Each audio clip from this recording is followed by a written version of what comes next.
are sailing the vast seas of the interwebs. Star 88.fm. Sing it all, happiness. Sing it all, happiness. I got a homesick heart, but a long ways left to go. I've been doing my part, but I ain't got much to show. So I'm asking you to show me some forgiveness. It's all for you in my pursuit of happiness. Chasing that life, moving on, cause I had to prove there ain't no life worth doing what I did to you. So I'm asking you to show me some forgiveness. It's all for you in my pursuit of happiness. I've got dreams that keep me up in the dead of night, telling me I wasn't made for the simple life. There's a lot I see, but it's far in the distance. I'm asking you to show me some forgiveness. It's all for you in my pursuit of happiness. Sing it all, happiness. Sing it all, happiness. I've been working all night, maybe you could help me to believe this song ain't nothing if the song can't set you free. So I'm asking you to show me some forgiveness. It's all for you in my pursuit of happiness. I've got dreams that keep me up in the dead of night, telling me I wasn't made for the simple life. There's a lot I see, but it's far in the distance. I'm asking you to show me some forgiveness. It's all for you in my pursuit of happiness. Sing it all, happiness. Sing it all, happiness. Sometimes you leave the ones you love, but if it's love, they won't give up, cause they know a war's raging, and you gotta choose. These days are tough, these days are long, sometimes it's hard to carry on, but I hear a voice singing, and I know it's true. I've got dreams that keep me up in the dead of night, telling me I wasn't made for the simple life. There's a lot I see, but it's far in the distance. I'm asking you to show me some forgiveness. It's all for you in my pursuit of happiness. Happiness,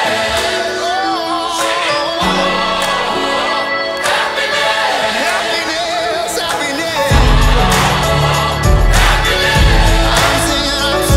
singing, happiness.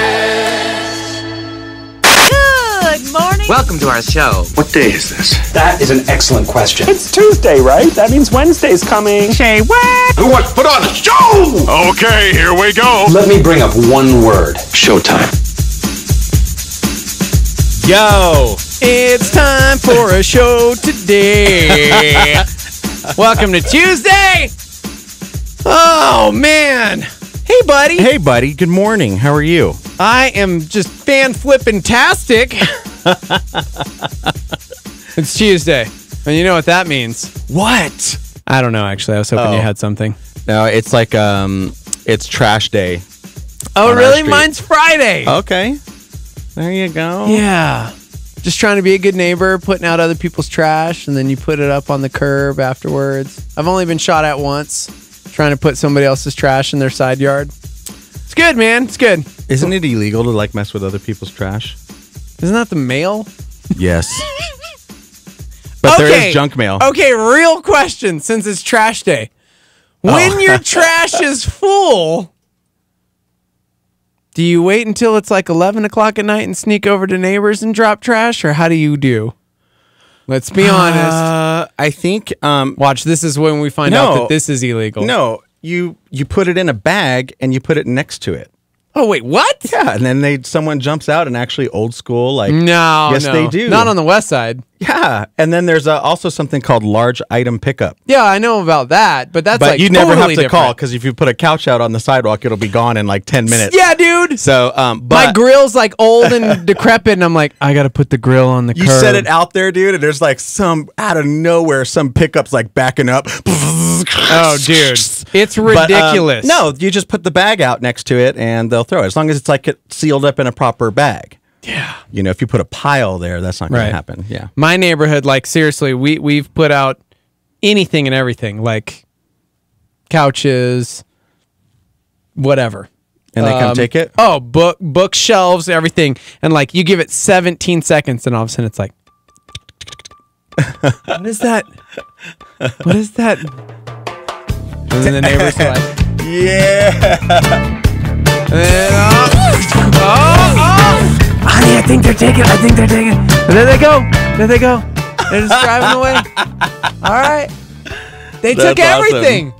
They took it all. That's crazy. Ooh, hey, I bet you know they're what? selling it at the flea market. I stand corrected. Someone on the live line chimed in. He said, I'm a trash man. He says, we don't get out for extra bags unless you call it in. See? So I was totally wrong on that. I should have asked my wife. Dude, She see, knows. putting your trash in someone else's bin is a misdemeanor. Is that real? No, could it be? There's no way. What if you get approval from the neighbor? Well, Like then that wouldn't be, would it? I mean, in our hood, it's like, Like if you were to say, hey, neighbor, I see your trash bin is only a third full. yeah. Can I throw this bag in there? Like Mike And they're across like, the street. yes. They have minimal trash. Elder couple, right? So it's like they have 2 trash bags full tops weekly. We got 3 boys. Wow. Like our trash is full every week. And every week I'm peeling off that sticker that's like, please do not overfill your trash. Like it's full. Yeah. So I'm constantly like walking over and be like, hey man, mind it if I use Now, your trash bin? Are you filling up your recycle too? Yeah. We fill up to recycle. Dang. Yeah. That's a lot of trash. 3 boys. Yeah, but like they're all opening new things all the time. We only put like the recycle in the recycle. Right, So it's like, but what I'm saying we is, don't like- drink Cokes or anything like that. So we Yeah. don't have a whole lot of aluminum lying around. I don't know. Okay. So like what's the trash? This trash. Okay. I don't know, man. Me neither, It's dude. always That's why I'm full. 3 boys and a dog. It's like, I don't know, man. Somebody says I can't bring myself to use a neighbor's trash can. I don't know why, but it feels weird to me. Oh man, I used to creep over. It'd be late at night. You'd like put your trash out and then like you'd scope the scene. And so what I would do is I'd like walk up the street and just start flipping lids up and be like, okay, No, but I see got a what this space or person's 2. saying because first off, any city trash bin, whether it's in front of your house or whatever, Yeah. when you open it up, it smells rank, right? Because it's rank. Yeah. But there's just something about walking over to the neighbor's one, even though it's probably going to smell like every other trash can you've ever smelled, so not good. You're going to be like, oh, I wonder what those people are into. Dude. And you're like, I'm smelling someone else. No. It's bad. I'll tell you I what, get it. though. I can see why it's creepy. When I was a kid, and like seriously, so shout out to the dude that texted in on the live line, which by the way, if you'd like to be part of the morning invasion, 505-585-LIVE. That's the text-in number. 585-LIVE. I wanted to be a garbage man What? so badly. Do Do you remember Men at Work? Of course. Not the band. Not the Oh. band. What? Oh, the movie with Charlie Sheen. Charlie Sheen and Emilio Estevez. Oh, the brothers. They're Yes. the brothers, and they were the garbage dudes, and they had the best job until they found a dead body. Oh, and then it became Weekend at Bernie's. But that was how the movie went. Like they found like some dude in the trash, and yeah. But I'm telling you, I wanted to be a garbage man so badly that to this day it's still like, you know what? When this radio action is over, I'm gonna be a garbage man. Well, you know what, man? Be like, dope! I love watching like that one show that like Dirty Jobs and things like that. It's like somebody like you would think that why would you do this? But you're really like you're a civil servant. Like you're really like helping the city. So hats off to people that like have to jump into that stuff every day. Yeah, yeah. You know what I'm saying? Yeah, dude. And hats off to Ryan on our Facebook page, facebook.com/star88fm. just pointed out the fact that FM stands for frequency modulation and is used as a means of encoding information through wavelengths, making it possible to have multiple FM stations on the radio. Yeah. Yeah. Here's your. Yeah. Oh my gosh. So anyway, yeah, that's a good call. And there's all kinds of other nasty, dirty jobs. Yeah. Like working in this, people have to work the sewers. People have to work. Now, see, that's different. I wouldn't do that. You wouldn't do Or like that. plumbing. Plumbing. Yeah, like I've had to do like help out, do stuff at home, like toilets and stuff. But I don't know that I'd want to do that in other people's homes. I don't have, because that's like their sewage. I don't have the criteria in the posterior to be a plumber.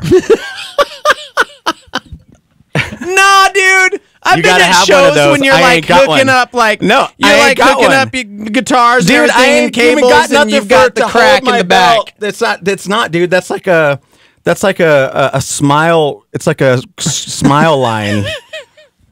Just what happens. But I ain't got nothing holding my pants up. I have to wear suspenders. That's true. Yeah. So I don't think I could make it. Oh man. What? It is Tuesday. We got a good show today. I'm really looking forward to it. I don't know what's going on with the computer right now. This is fun. But yeah, dude. Oh, somebody said you guys would not believe how stupid the complaints are about trash. Coming Really? from a trash man. Like complaining about the trash? I don't know. About the trash service?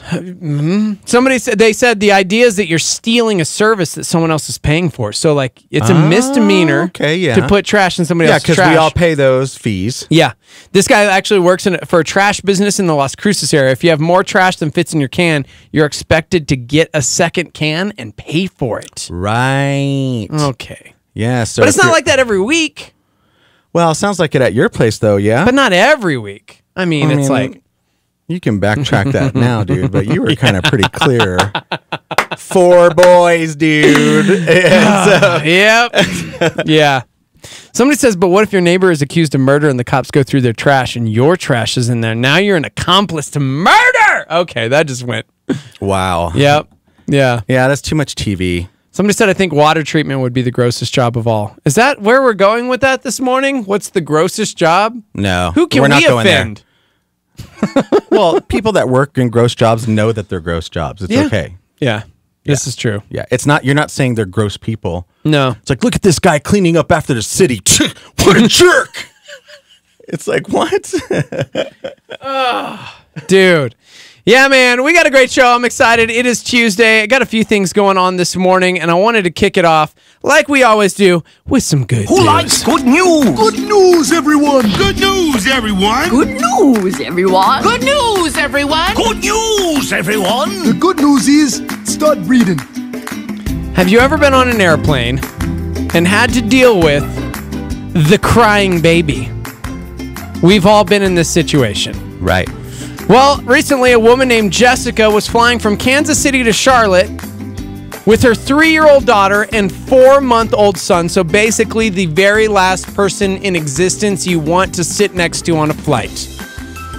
In the middle of the flight, her daughter Caroline had a meltdown and the baby started screaming too. But luckily, they ended up sitting next to the greatest dude in all of existence. A guy from Kansas named Todd Walker, looks to be in about his mid-50s from the photos. He offered to hold the baby while Jessica dealt with Caroline. Then she needed to feed the baby, so he switched gears and started talking to the 3-year-old to keep her distracted while the mom fed the baby. So here's the amazing part. He kept this up the entire flight. He watched a movie with the toddler. He helped her color. He let her lean over him while he showed her stuff out the window. So by the end of the flight, this dude and the 3-year-old were buds. Well, at some point, Todd and Jessica realized they had the same connecting flight from Charlotte to Wilmington, so when they landed, they walked to the next gate together, and then before they boarded, he actually asked someone at the desk to change his seat so he could sit next to them again to help out for the last leg of the mom's that's trip. Cool. This is incredible!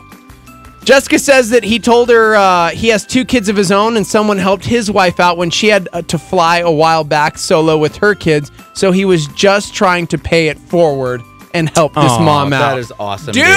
That is good. I like that. I like love good stories news. like that. They make me happy. I like good news. I know, right? It's good stuff, guys. It's good stuff. This is how we know we needed to be better human beings.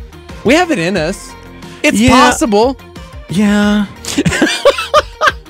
It is, right? And you would think, but it's just not. It's just not how we're wired. It's not always the case. That's what always make good news special. Let's be real. When you're in a movie theater or when you're on a flight, if you hear a baby, the first thing you do is like, oh man, come on, bro. I didn't do anything. Who brought the baby? Oh.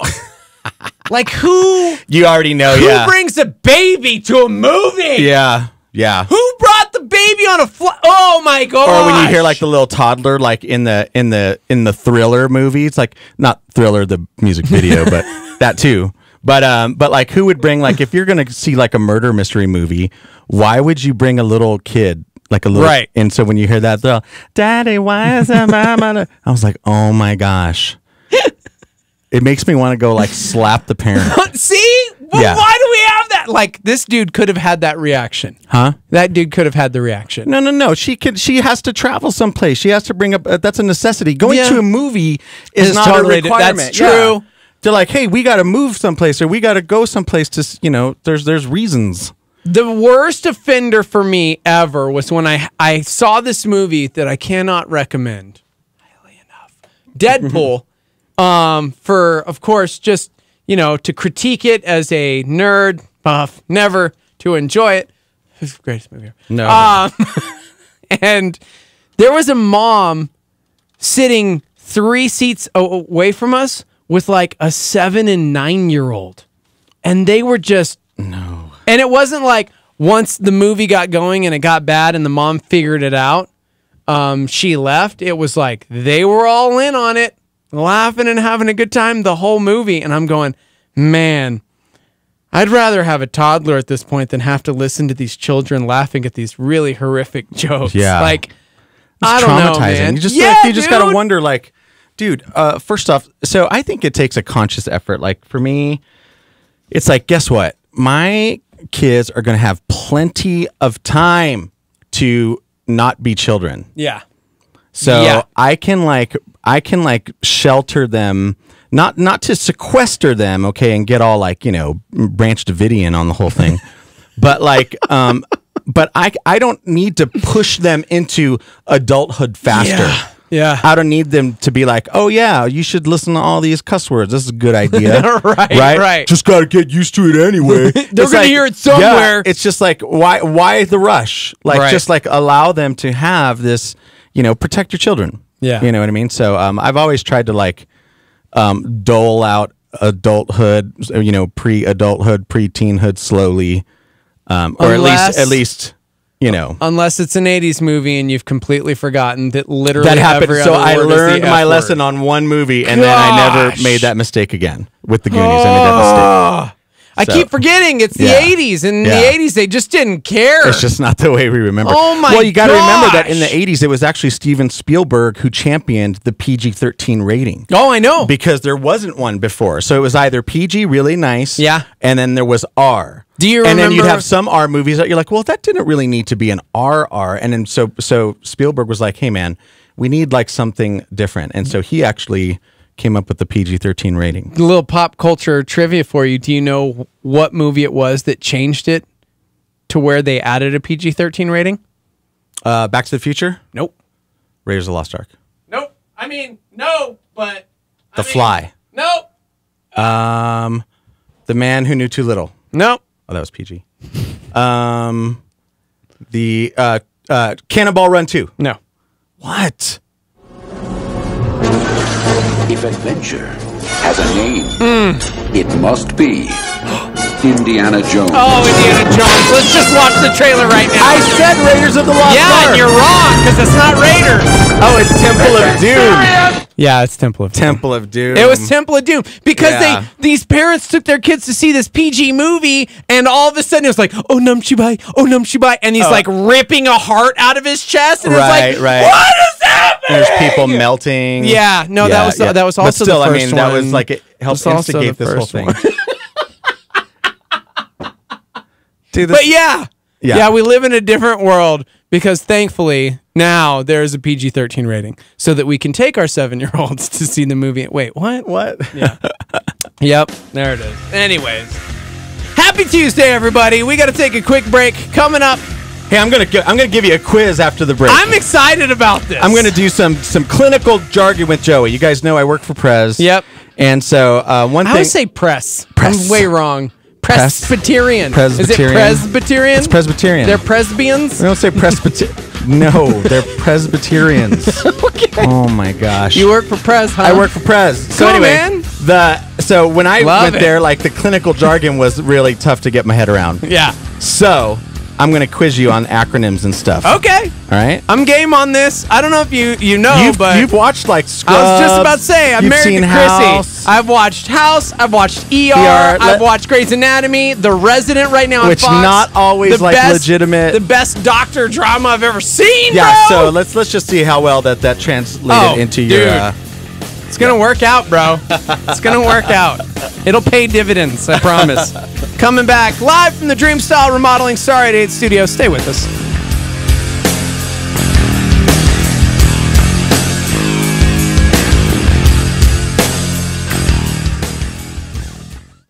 We all want the best future for our children. Our next generation of leaders need a strong foundation. With small classes, a great sports program, and affordable tuition, Evangel Christian Academy strives to equip students for the work God has for them. ECA's mission is to shape and empower the Christ-loving leaders of tomorrow. By using a leadership-driven and individualized learning model, our staff can better prepare your student to stand strong in their faith and be ready for the real world. ECA also utilizes dual credit through C&M by offering 4 courses on our Academy campus taught by our staff. Since 1976, Evangel Christian Academy has been serving children from preschool through 12th grade and is fully accredited. We are located at 4501 Montgomery Boulevard Northeast in Albuquerque and are currently enrolling for the 2018-19 school year. Please contact Evangel Christian Academy for a tour today at 505-883-4674 or go online to ecanm.info. That's ecanm.info. DL Moody reminds us our greatest fear should not be of failure, but of succeeding in something that doesn't really matter. Star 88 with a solar flare.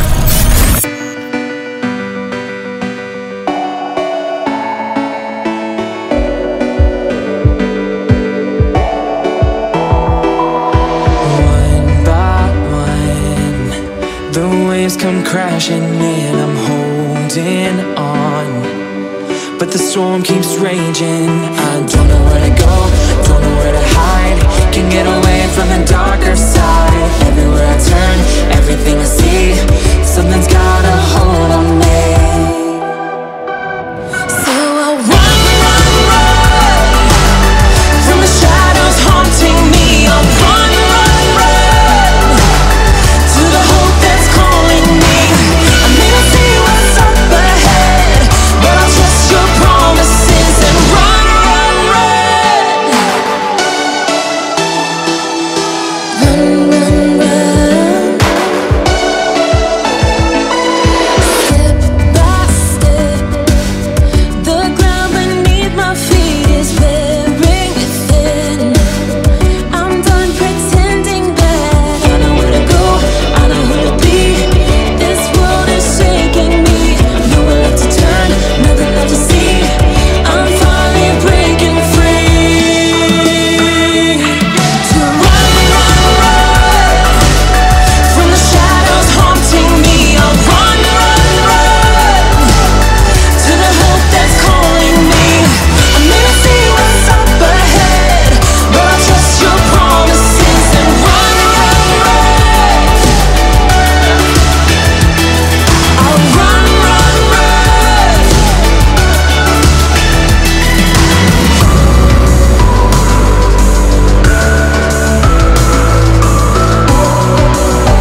Corson considers fear with a Star 88 PowerPoint. Jesus not only promises life after death, he promises life before death. You get to live abundantly before you die.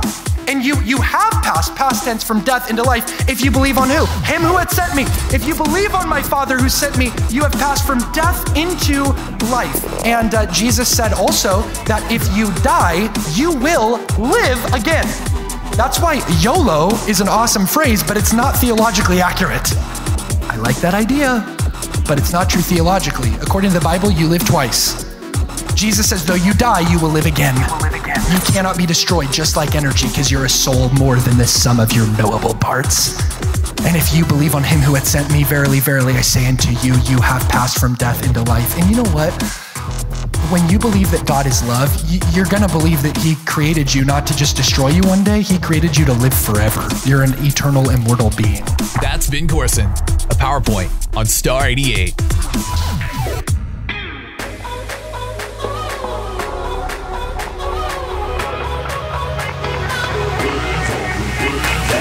How's it so simple? Faith like a child. I give you an inch and you take me a mile. I feel the wind rush and the thunder roll. 2 feet on the water, only one way to go. Yeah. I don't gotta be afraid no more, no. Cause I know you up through the storm. I'm more than just a talker. I'm a wave walker. I'm dancing on water. When the devil tries to shake me, I just pray harder. Even in my darkest hour, I got Holy Ghost power. When I keep my eyes upon you, Jesus, I'm a wave walker.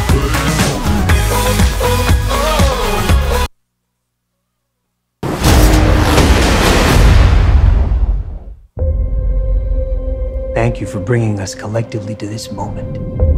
It is a moment that's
Travis Reinking was captured after the shooting that left 4 dead in the Nashville suburb of Antioch. He had left his pickup truck at the Waffle House after the shooting. He was last seen on foot wearing only some black pants. President Trump remains confident that CIA Chief Mike Pompeo will be confirmed as the next Secretary of State. Breaking news from Toronto. Police say several pedestrians were hit by a van in the north of the city. Due to rising interest rates, the cost of paying off Canada's debt will will grow to almost $40 billion in 5 years. In the case of the monkey who took selfies, a federal appeals court says lawsuits cannot be filed claiming animals have copyrights to photos. The post-net neutrality era, providers now have more control over what you see and how quickly you see it. The defense rests Bill Cosby's sexual assault retrial in Pennsylvania. Young men addicted to internet games can't even hold a job. Wow. You can't take a photo of an animal because the animal holds the copyright. I mean, wow. I don't even know what's going on with the news this morning. So where they put like their paw print on a release form. We are live from the Dreamstyle Remodeling Star 88 Studios.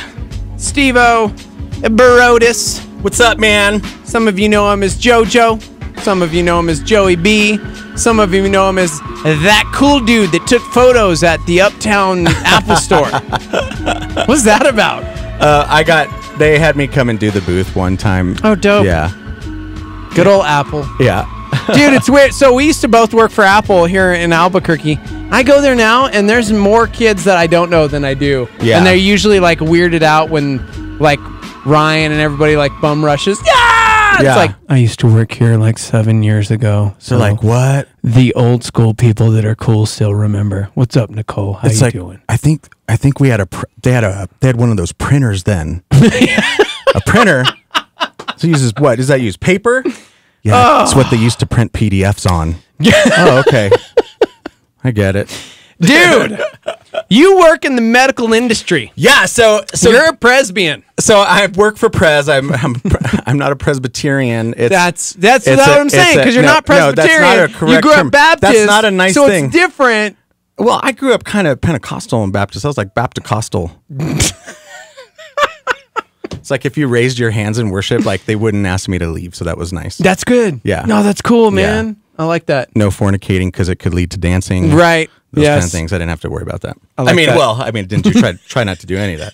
So anyway, so sorry. Okay, so I wanted to quiz you because how many times? So you have to admit, okay, like I think one of the things, like, do you know whenever you go to the doctor, they take your blood pressure. Oh yeah. And then they listen, and then they like undo the Velcro, and they'll be like, 116/45. Do you know what the numbers mean? Totes, right? I watched House. Yeah, right. So I'm not clinical, but 120/72. Dude, for the longest time, and I'm not gonna lie, I still struggle with it. I don't really know what the numbers mean. Yeah. And it's so funny because I think all of us as adults have become afraid to ask. Yeah. And so like, we hey, listen. What does that we mean? just listen to their tone of voice. Yeah. They're like, okay, that doesn't sound alarming to you, so I guess it must be good. I mean, I know that 98.6 is like, good job, buddy. You nailed it. Nailed it on your temperature. That's for your temperature. Yeah. So, but other than that, I don't know, man. Well, do you ever notice that whenever you're like watching these hospital shows or you're heaven forbid in the hospital, that there's acronyms going on all the time? Yes. So there's my BMI, my body mass index. Yeah, there's a bunch. So I'm going to quiz you on some. Oh, I got this. All right, are you down? I'm down. Okay, let's see. Where's my little buzzers here? Let's see. Because you'll get some wrong. Yeah. You have to give an answer. Okay. Okay. So, all right, ready? Yeah, of course. POCT. POCT? Yeah, you know me. Yes. No. It's a point of care test. So like whenever you go in and you get like a quick little strep test or they make you, put something in a cup, anything like that, that's a point of care test. Talking about pee-pee. Yeah, but it's POCT. Yeah. All right. Do you know what a LPN is? Licensed practitioner nurse. Yes, licensed practical nurse. Practical nurse. nurse. And what about an RN? Yeah, registered nurse. Right. You got to register. So do you know the difference between the two? Yeah, one got ready and went to Target and did the pre-register for their. So you kind of got some of that right, dude. But you did get some wrong. The LPN they can't make assessments. Oh. And an RN can, like a diagnosis. Okay. So, okay. Yeah. Good to know. So, what about, let me see. What about HPI? Oh, nope. That's it. It's It's not a condition. It's something. Your hetero-personal interaction. It shows how straight you are. It's like, hey, that guy has a lot of hetero-personal interaction. So he's clearly on the level. No, that is incorrect. That stands for history of present illness. Yeah, bro. Which obviously you have a long one. All right. And then there's PHI. So we just did HPI, but then there's PHI. Different words, different thing. But I'll give you a hint. It's a record. It's a record? Yeah, well, it could be anything on a record. Prince's hits from internal... I got nothing. Yes! Wrong. No. Okay. PHI is like... That's anything personal info about you. That Personal would be like on your history information. Personal health information. Health information. So whenever you see like TV shows or whatever, and they're like, oh yeah, and someone just sneaks around or sends a screenshot of someone's chart or just shows it to other people, that is not okay. Okay. That is like super privacy act that goes against the violations. Yeah, so the HIPAA. So exactly, dude. Exactly. Very good. So I know PHI is a big no-no. Sarah's helping me on Facebook Live. She said LPN is lower paid nurse and RN is real nurse. Oh, yeah. So that's how you know the difference. I'm going to remember it that way. MD is major dude. Okay, so what about a FAM? FAM. FAM? Mm-hmm. Nope, don't go for the obvious. Wait, what? FAM. It's not a slang, bro. It's an acronym. You're F. I don't know many words that start with F. A. FAM. Then M. The financial establishment. Yes. No. Oh, I was Whenever you go, yeah, no, you are wrong, my bro. Whenever you go into the thing and they have to give you a shot or give you some pills there during the visit, that's a facility administered medication. Of course. So whenever they got to just, so they're like, dude, you need some Motrin. Yep. Whenever they got to stick you with anything. FAM. Yeah. See, Sarah knows this stuff. I need to start paying attention. Sorry, what about? Ooh, here's a good one. PRN. PRN? Yeah, PRN. Personal registered nurse. It actually has a really weird... Pretty rockin' nurse. No, it's pro re nata. What the heck? But nobody thinks of it like that. So if you've ever seen the term PRN, it would be usually on your prescriptions. Oh, okay. And so if you were to... It means as needed. So if the doc says, I'm going to prescribe you some ibuprofen, just take 2 of these, PRN. Yeah. And what that means is that's just... Like it just whenever means you as feel needed. like getting high. Yeah. What? Ibuprofen? Oh, yeah. Yeah. Inflammation. Yes. That's what I meant. When you feel like you just take it as needed. Of course. Okay, so most of our over-the-counter stuff we take? Right. As PRN. needed. PRN. Okay. Yeah. PRN. Post regular. That's a big one. Nautical. All right, you want one more? Yeah. Okay, how about let's see. Oh, here's a good one. You should know this. PCP. You down with PCP? PCP isn't that like acid? Yeah, bro. No, it's no, I know it is, but it's not what I'm talking about. That's not what I'm talking about. It's pharmaceutical codependency. It's not psychedelics. No, this wasn't like a Breaking Bad question. Yeah, okay. A PCP is someone who you should have on your insurance as your main doctor, your primary care provider. Isn't it primary care physician? Could be, but we call all physicians providers. Here's what stinks, bro. Like, what? I needed to go see my PCP recently. Yeah. And I hit up Dr. Dave and was like, bro, I was in a car accident and I need to see you. And he was like, cool, man. I haven't been with that hospital or whatever for 3 years. Where have you been? Yeah. So he doesn't even take my insurance anymore. So I'm actually currently looking for some PCP. It's Well, I'm serious. I know. I can tell you right now, it's hard to find. It's hard to find a good PCPs primary anywhere in this state. Yeah, I mean, they're scarce. It's tough. I had a good one. Yeah, and then it was like the freaking Montagues and Capulets. Yeah. And he was like, "Oh, he got traded. Now I'm part of DeVita." Yeah, he got and traded. I'm like, I don't even know what that DeMe does. They traded him. They traded Batista. Yeah, dude. They traded all those guys for a pack of gum to NFL from what? Yeah, so anyway. I don't have a primary care so you provider. Gotta call and try to find one. Which was great because I went to urgent care like right after I was in that car accident. I was like, dude, I'm dying. And they were like, oh man, this is bad. And I'm like, well, what do I do? And they said, I don't know. You should go see your primary. And I'm like, why am I here? So, do you know? So, I'm going to quiz you on just a couple more terms. This isn't a quiz part, but this is just, I think, just helpful info. Okay. And I'm not the authority, by the way. I'm not like, this is just more like Joey practical knowledge. I'm not speaking on a legal. Yeah. Let me put this those is the disclaimers in there. JPK, the Joey practical This is knowledge. not on Joey Joint Commission rules. Right. But a lot of people don't know the difference between like ambulatory and inpatient, like what that means. When someone says ambulatory, do you know that what they're talking means about? they picked you up in an ambulance. Right. That's what you'd think, right? Yeah, of course. No.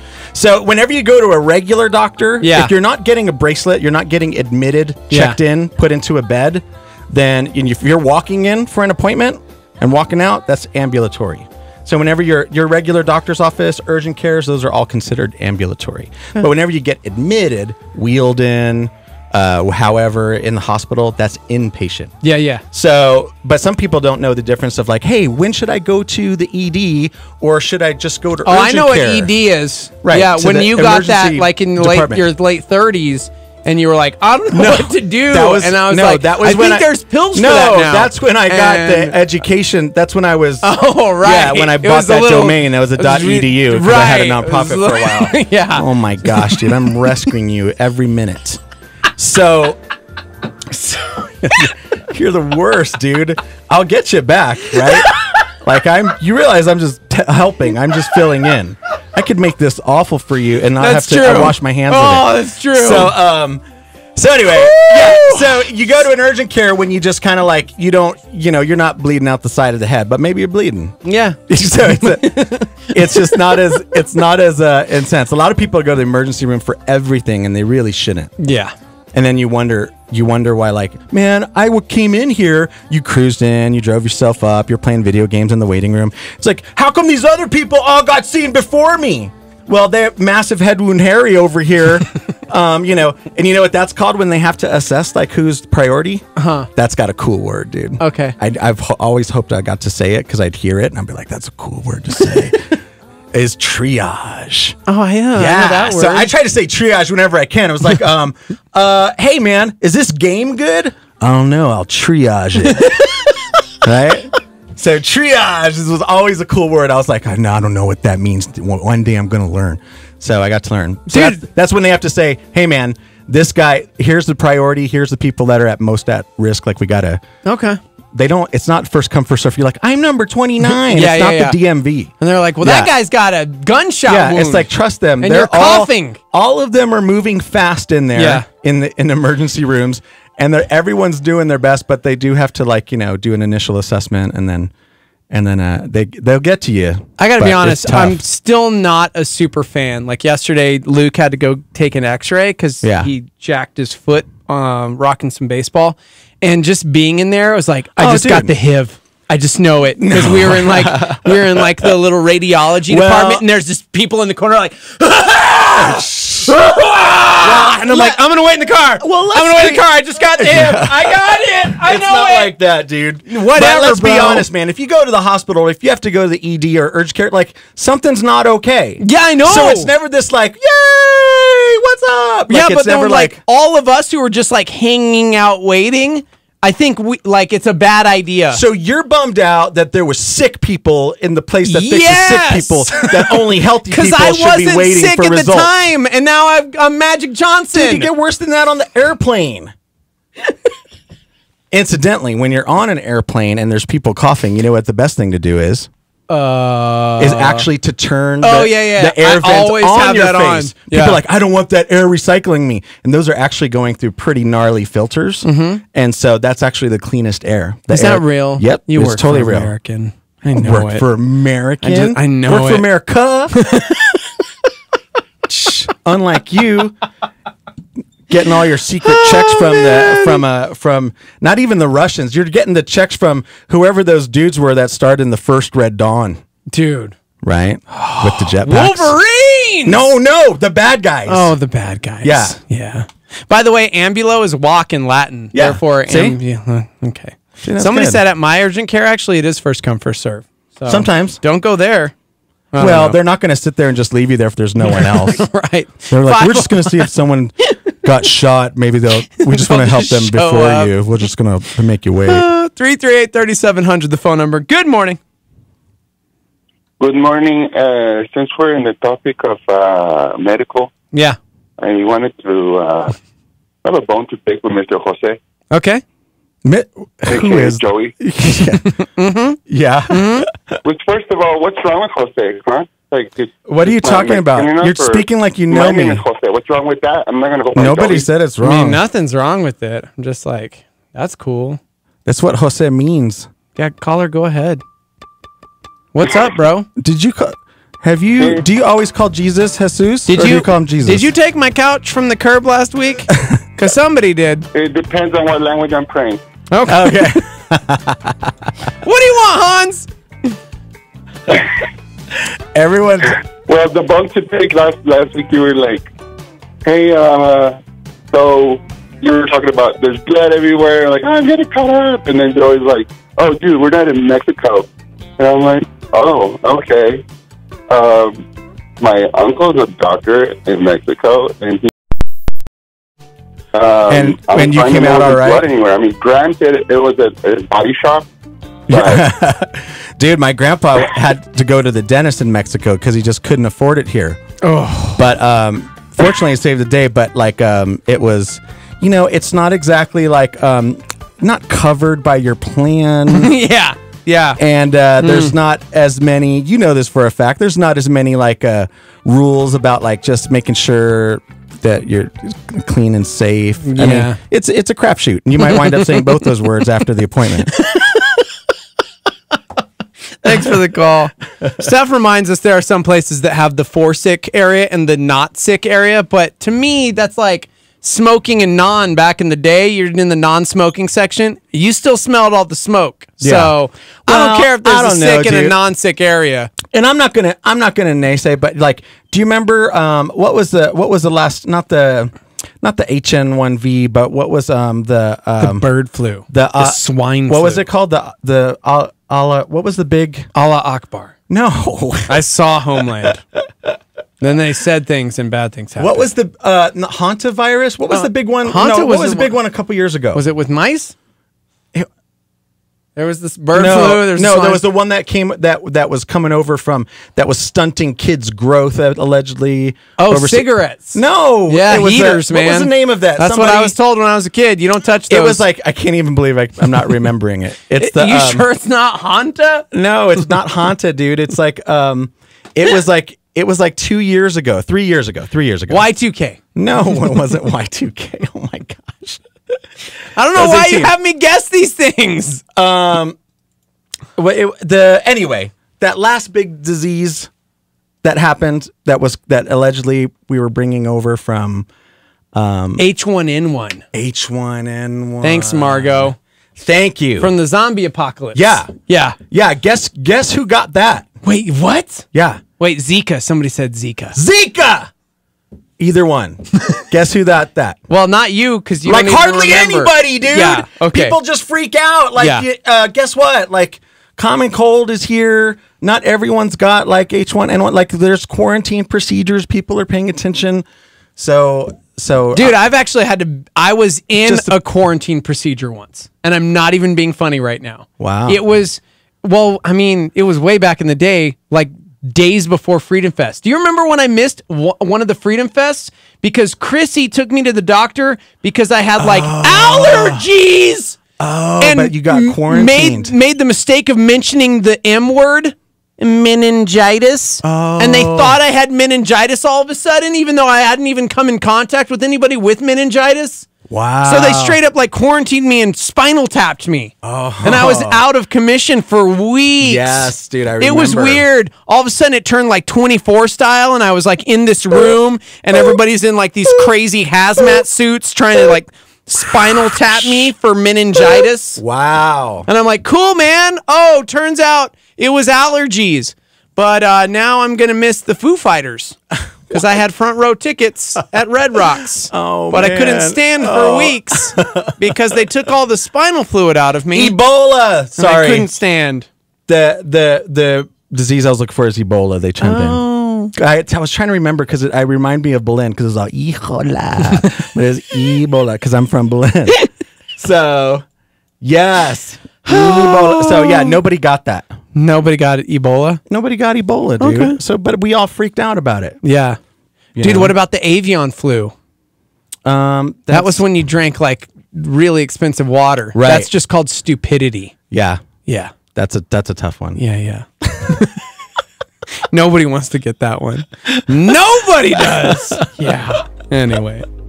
All right. Well, there was your not official. Hey, I'm not as stupid as you thought. No, I'm pretty stupid.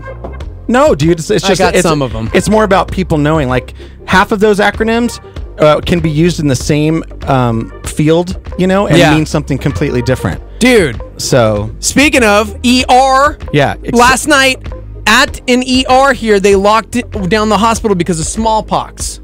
That just came in on the live line. What? Oh wait, last night on ER. Sorry, they were watching a rerun of ER. Yeah. I was like, we only real. lock it down for large pox. The small ones we got. Dude.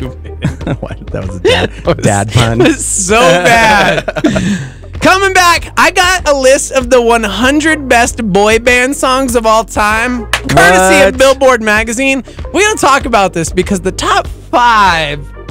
I mean, we can pretend like we don't know boy band songs, but we do. We totally do. Yeah, we totally do. You know it. Oh gosh, yes. Yes, I do. And I've got a bone to pick with Billboard magazine. We'll talk about that. We're live from the Dreamstyle Remodeling Star 88 Studios. Quick break, right back. It's the Morning Invasion. Clear.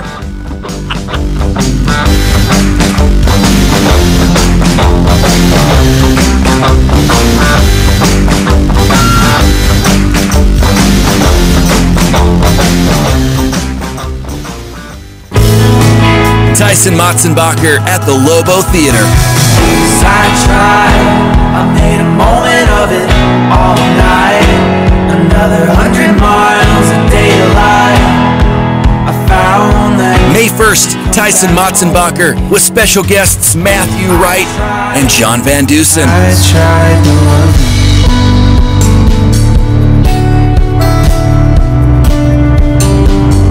I tried to love you. Tyson Motzenbacher, May 1st at the Lobo. It's been cold around here. Cold rain. Oh, cold rain. Get your tickets now, only $10 at star88.fm. So breathe deep. Slowly falls towards the neck. This is a fresh thought. Listen up to Levi Lusko. What are our hearts? In a word, our hearts are troubled. Troubled. That's why Jesus spoke immortal words when he told them, let not your hearts be troubled. It's a big word in the Greek. It means being agitated, being churned up. It means being very afraid. One time Jesus he was just a sneaky guy. I mean, he was a prankster. The disciples are in the storm that he told them to go into. He said, go to the other side. You just see him. Like I see mischievous Jesus. Go to the other side. I'll meet you over there later. And he runs off. And then a storm comes, right? And they get afraid. Their hearts are troubled. Now here's the thing. The answer to their fear is in his instructions originally. He said, I'll see you on the other side. He didn't say, go die in the middle of the lake. For more fresh thoughts, go to LeviLusko.com. It's been said that true worship radiates throughout a person's entire life. Star 88 actually radiates through everything, including your house and your car and the windows.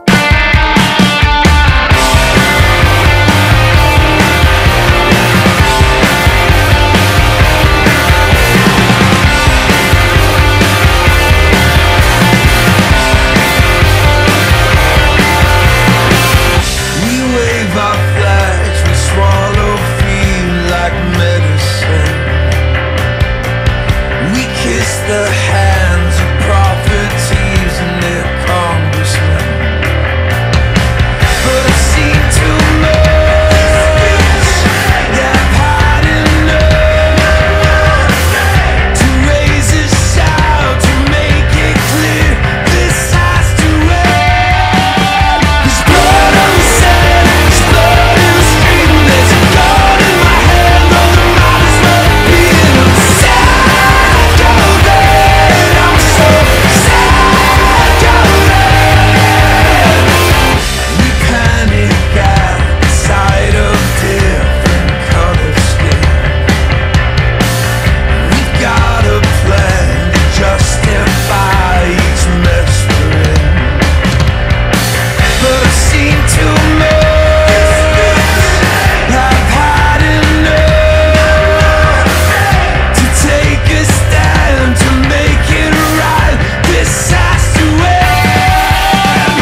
might as well be a you.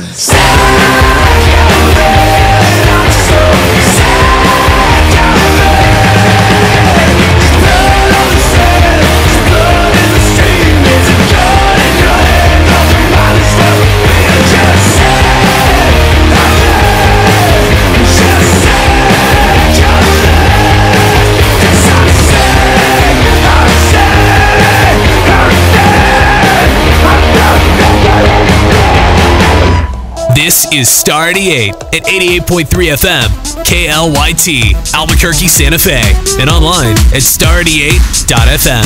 Over my head, over my head, over my head, over my head, over my head, over my head.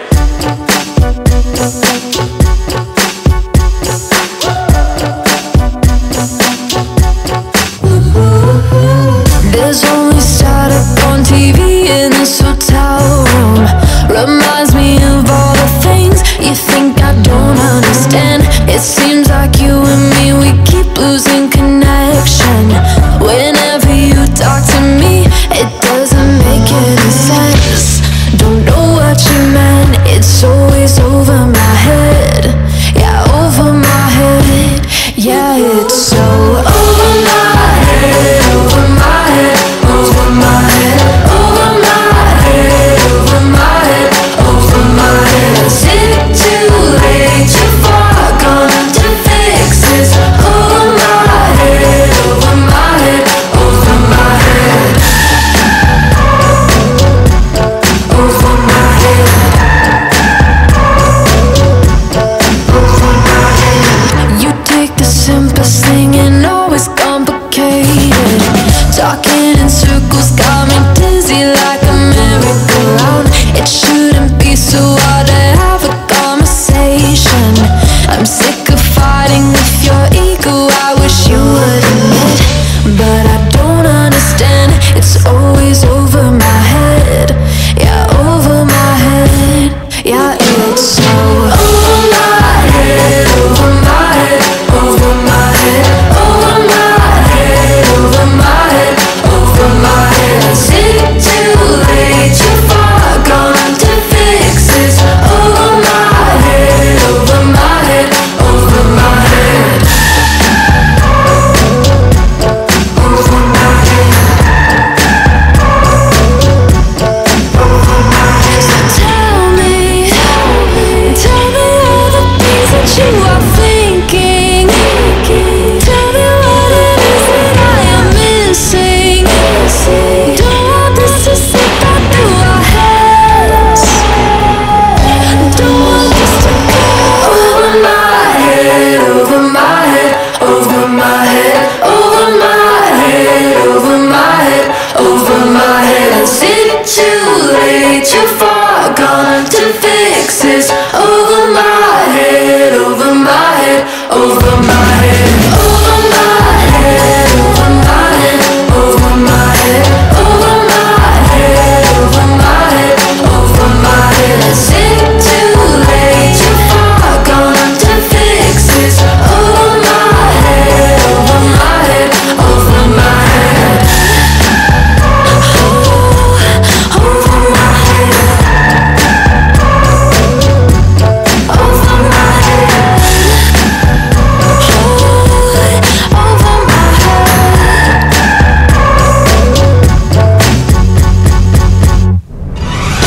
The name's 88. Star 88.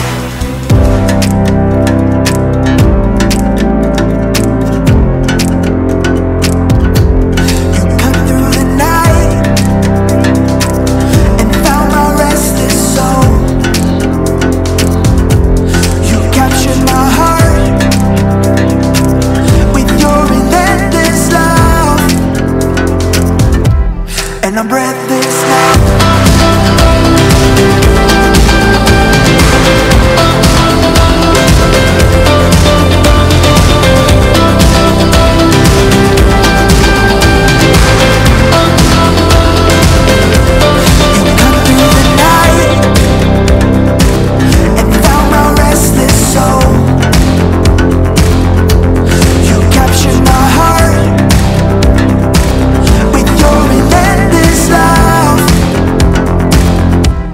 and I'm breathless now.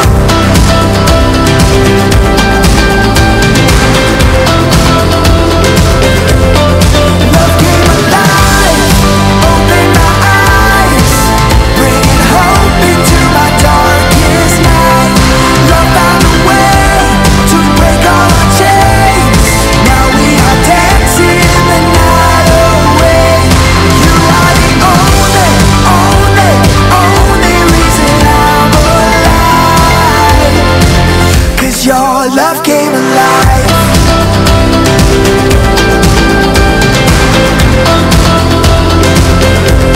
Your love is the fire that makes my spirit glow. Unwavering goodness, turning my heart to yours, and I'm breathless now. Love came alive, opened my eyes, bringing hope into my darkest night. Love found a way to break all the chains. Now we are dancing the night away. You are the only reason I'm alive.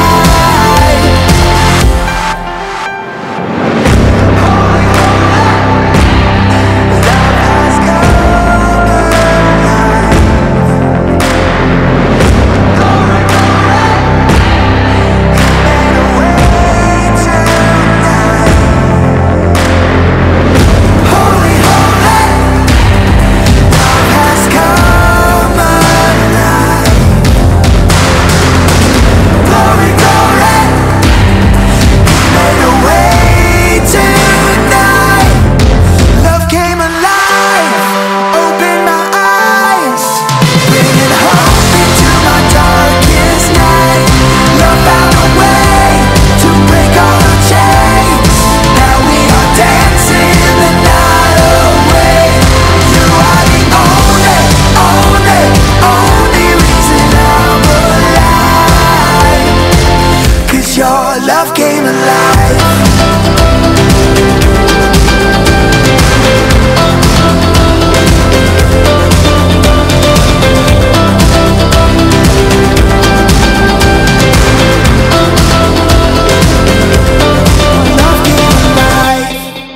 The Morning Invasion. Come on, let's go. You wanna go? Come on, we go. On Star 88.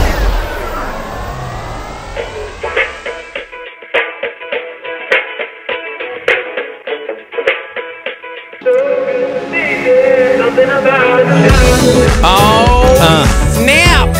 Yeah. Yo, turn my headphones up. Turn my headphones up. Oh, you got it right there. Okay, You I got it. I just turned my headphones up. Yeah, I just turned my own headphones up. Yes. Yeah. Welcome to the Morning Invasion. Steve-O Brodus hanging out. It is Tuesday. We are live from the Dreamstyle Remodeling Star 88 studios. Want to remind you guys, coming up at 9 o'clock, we're going to be talking with Kobo. One of the members of Knox Hamilton. Knox Hamilton. That's a good band. I know, right? Yes. Stoked on that. Also stoked on their new music. And yeah, also Quality Tam Tuesday. Dude, speaking of new music, I know you're like a crazy fan. Yes, of Prince. Did you happen to see? Old school Prince. Old school Prince. Yeah. Prince's estate announced yesterday they're putting out a full-length album of stuff from his vault. I believe it, because I know that he has like tons of songs in the vault. Yeah, they say it's probably not going to be the last. He had a lot of stuff when he died. Yeah, that he just kind of kept on the side that he wasn't really sure what he was going to do with. Like, so he's like, I don't like that one. Yeah. Scared me to death. Yeah, dude. The estate is still combing through everything, but they talked to Variety. It's going to be a full-length album, previously unreleased material. No title, but it will be out September 28th. It's going to be more time-specific, so it's not going to be a compilation of stuff from throughout his career. Right. They're going to put out an album from a certain time period, and it looks like they're going to start just putting out albums. So the part where I had kind of like tuned out to Prince was when every song he was like pitched up 3 steps. Okay. You know what I'm talking about? Yeah, yeah. Where he just sounded like not quite a chipmunk, but like just like a maybe like a monk, like a chimp. No, monk. because a monk has like a chimp. Oh, that was like Dark Crystal. Yeah. Trial by stone. You went and saw that at the movie I theater, did. huh? Yeah, it was amazing. Gosh, I missed it. I missed it. So yeah, but so he started like kind of just singing, and it was like not real. Like I don't understand. It wasn't auto-tune. Do you know how auto-tune started, by the way? Speaking of auto-tune, no. And speaking of like boy bands, auto-tune, Yeah. things like that. So it was never invented for that purpose. It was actually something originally pitched for like government military applications that had to do with sonar. Wait, what? Yeah, dude. It was like this, like, what you're doing is it's listening for a frequency and it's forcing it into this other frequency. Okay, if this makes any sense. This is a little part of a class. So I also teach a little digital audio course as a night course at UNM. Yeah. Anyway, so just we talk about frequencies a lot, and a healthy human ear can hear between 20 hertz and 20,000 hertz. So you just know it as your EQ, right? Like you push the lows up and then you pull the middles down like a smile, and you push the tops right. Those are all like that's your bass, and then as it goes more to the right, it's your high frequencies. So every note resonates on one frequency. Like so when they hit the tuning fork and they hit concert A, that's like 440 hertz. It's this many cycles of air movement per second. That's how a tuner is able to know that whether your pitch is on or not. Okay. It listens to this, how many times this frequency hits per second in cycles. And so anyway, so that's what auto-tune's doing, is it's taking it and like, it listens to, you say, all right, here's the notes that we're going to allow in this song. This is closest to this one. We're going to push it into this. But unfortunately, you know, people like crank it up. What I hate is when I hear it on people that know how to sing. Right. Right? Like Kid Rock, I can live with that. Okay? But what are you talking about, man? That guy can sing. So, but dude, so yeah, it's Love Kid Rock. I have this I'm really bummed out. Like I love technology, yeah. but I'm bummed with auto-tune. I just feel like when you hear kids like think that's how they try to sing. Yeah. Like they try to make their voices in real life sound like that processing, you know? And it's like we're all being sung to, serenaded by speak and spells is what it feels like to me. Like friggin' Merlin took over my iPod. Well, before there was something called auto-tune, there was something called the boy band. Yes. Yeah, dude. I've got a list according to Billboard. You can't look over here. Okay, I'm not. Can't look over here. Okay, I'm not. Okay. Billboard put together a list of the 100 best boy band songs of all time. Okay, not just bands, but songs now. Yes. Okay. 100 best boy band songs of all time. Questioning how they put it together. Okay. So I'm taking a look at it. I mean, this goes all the way back. Obviously, boy bands have been part of pop culture for many, many, many a moons. I'm not even going to lie. When I was a kid, I had a Donnie Wahlberg t-shirt. Nice. I love me some New Kids on the Block. So since there's 100, we can't go through all of them. How about I do this? Let me throw at you what I think would be in the top 5. The top 5? That's what you were saying, right? And you tell me like what number they really are. Okay. Is that possible? Hold on, I just want to play some New Kids on the Block though first, because I just want to pay homage to like. Okay, go ahead. You can give me your top 5. I'll tell you if you're I right would or wrong. say it's hard to think of music now when you play a song. Nah, man. What are you talking about? I would say, oh, dude. What, bro? So, come on, go ahead. I can't think. Yeah, you can. Well, You got this. This Top is 5. one of them, right? Top 5 greatest Okay. boy band songs of all time. I would love I would to say say this is I one, want it but that no. way. I want it that way from the Backstreet Boys. Why are you going to start there, man? That's where it got to start. I just got to think of big tracks. Why are you going to start there? I want it that way from the Backstreet Boys. Is that in the top 5? Because you are a musical guru, I have to give it to you because that is actually the number 1 greatest boy band song of all time according to Billboard. That is a jam, dude. Number 1. No. I'm surprised it's number 1. Because you know what my number 1 guess was? What? My guess for number 1 would have been Twist and Shout from the Beatles. Twist and Shout from the Beatles. The Beatles, the original boy band. Let me take a look at the top 10. The top 10. Absolutely Beatlemania not. was for reals. Yeah, you're right, but you're so wrong, actually. So I think what do you think makes a difference here? Because the Beatles were a boy band, but they weren't this boy band. I think these boy bands are all like non-instrumentalists. Is that the distinctive factor there? No, not at all, actually. Because if we're taking a look at the list, Because is Bop on my there? dudes, New Kids on the Block, made it onto the top 10, but it was Step by Step. What? It was not Hanging Tough. It was Step by Step. Number 8. Your Mbop was number 10. Okay. BB Mac back here was number 9. The Monkees was number 7. Daydream Believer, Which was written by Neil Diamond. yeah. And then number 6, Can You Stand the Rain? What? By New Edition? By New Edition. Can You Stand the Rain?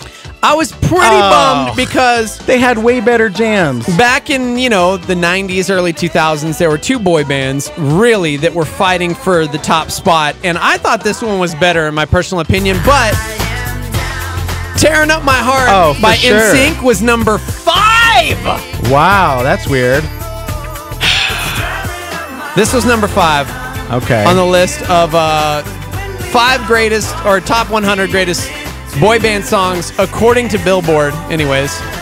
Okay, what else? Number 4 was One Direction. I don't know. What Makes You Believe? And then you had it kind of right, actually. At least I had a band right. I can agree. I see this one. I can agree with this one. You had it kind of right. Number 3, the Beatles. I want to hold your was hand. on That the makes list. sense. Just their, back in the day, poppy. I think my brain was in Ferris Bueller, so I'm like, there's a whole city that loved it. Number 2, which I think is way better than the number 1, was the Jackson 5. I Want You Back was number 2 of the greatest boy band songs of all time. I Want You Back? I would put this above the Backstreet Boys. Really? What about ABC? I hate the Backstreet Boys. I love this song. But you don't know, think but ABC's a bigger track? I mean, not according to Billboard. Billboard Loves me some Jackson 5, I'm not gonna lie. But yeah, if you're just joining us, number 1, best boy band song of all time. You nailed it. I Want It That Way by the Backstreet Boys, which I just never. I was an NSYNC dude. I'm sorry. I don't know. They even put Alvin and the Chipmunks. I was a Backstreet Boys guy. You were. Yeah. And I knew you were going to say that. And when I saw this, I was like, we're going to talk about this, because I know in the van back in the Echoing Green touring days, the Backstreet Boys made it into rotation. Yeah. Well, the truth is, we liked them both. Yeah. But when you had to pick sides, we chose Backstreet Boys. You chose poorly, man. And looking back, I did. Yes. Yeah. But I don't know. Dude, I don't know. Yeah, the list is yeah. What I don't if you wanna understand check it is, out. when I was growing up, I hated my parents' music. And my teenager loves all this stuff. Yeah. Like stuff that I didn't like, or, but like I'll walk in and she's bumping the Spice Girls. Like, Wait, I don't understand. And then Stranger Things has brought up a whole 80s resurgence. Yeah. So she'll be bumping she wanted a Morrissey t-shirt for her birthday. I'm like, what in the world? It's just so weird, right? And so I mean, I think it's really cool. Yeah. But yeah. But yeah, like that it was her idea to go see OMD. Right. When you would think it would easily be mine. Of but course. it was hers, and I was like, heck yeah. So it's kind of cool. For all you newer school boy band people, 5 Seconds of Summer, they made the top 20. Okay. With She Looks So Perfect. LFO, Summer Girls. Oh! That was number 19. Backstreet Boys hit the top 20 a few times. Yeah. Wait. I'm getting the LFO song confused with Steal My Sunshine. Oh, dude, yeah. This was Summer Girls. Oh, yeah. Oh, wait, that's Step by Step. That's Step by Step. Sorry, there we go, Summer Girls. Okay. Do you remember this song? Yeah. 1999 called. Oh, gosh, I can't do it. Was Soul Decision on the list? Let's see. I'm looking top 20 right now. We had LFO Summer Girls, because people are freaking out like, what? No Beach Boys? Yeah, no, Backstreet's Back. Let's see. Bay City Rollers was number Saturday 17. Night? Yeah. That was a jam. Woo! I only know this song because of So I Married an Axe Murder. Yes!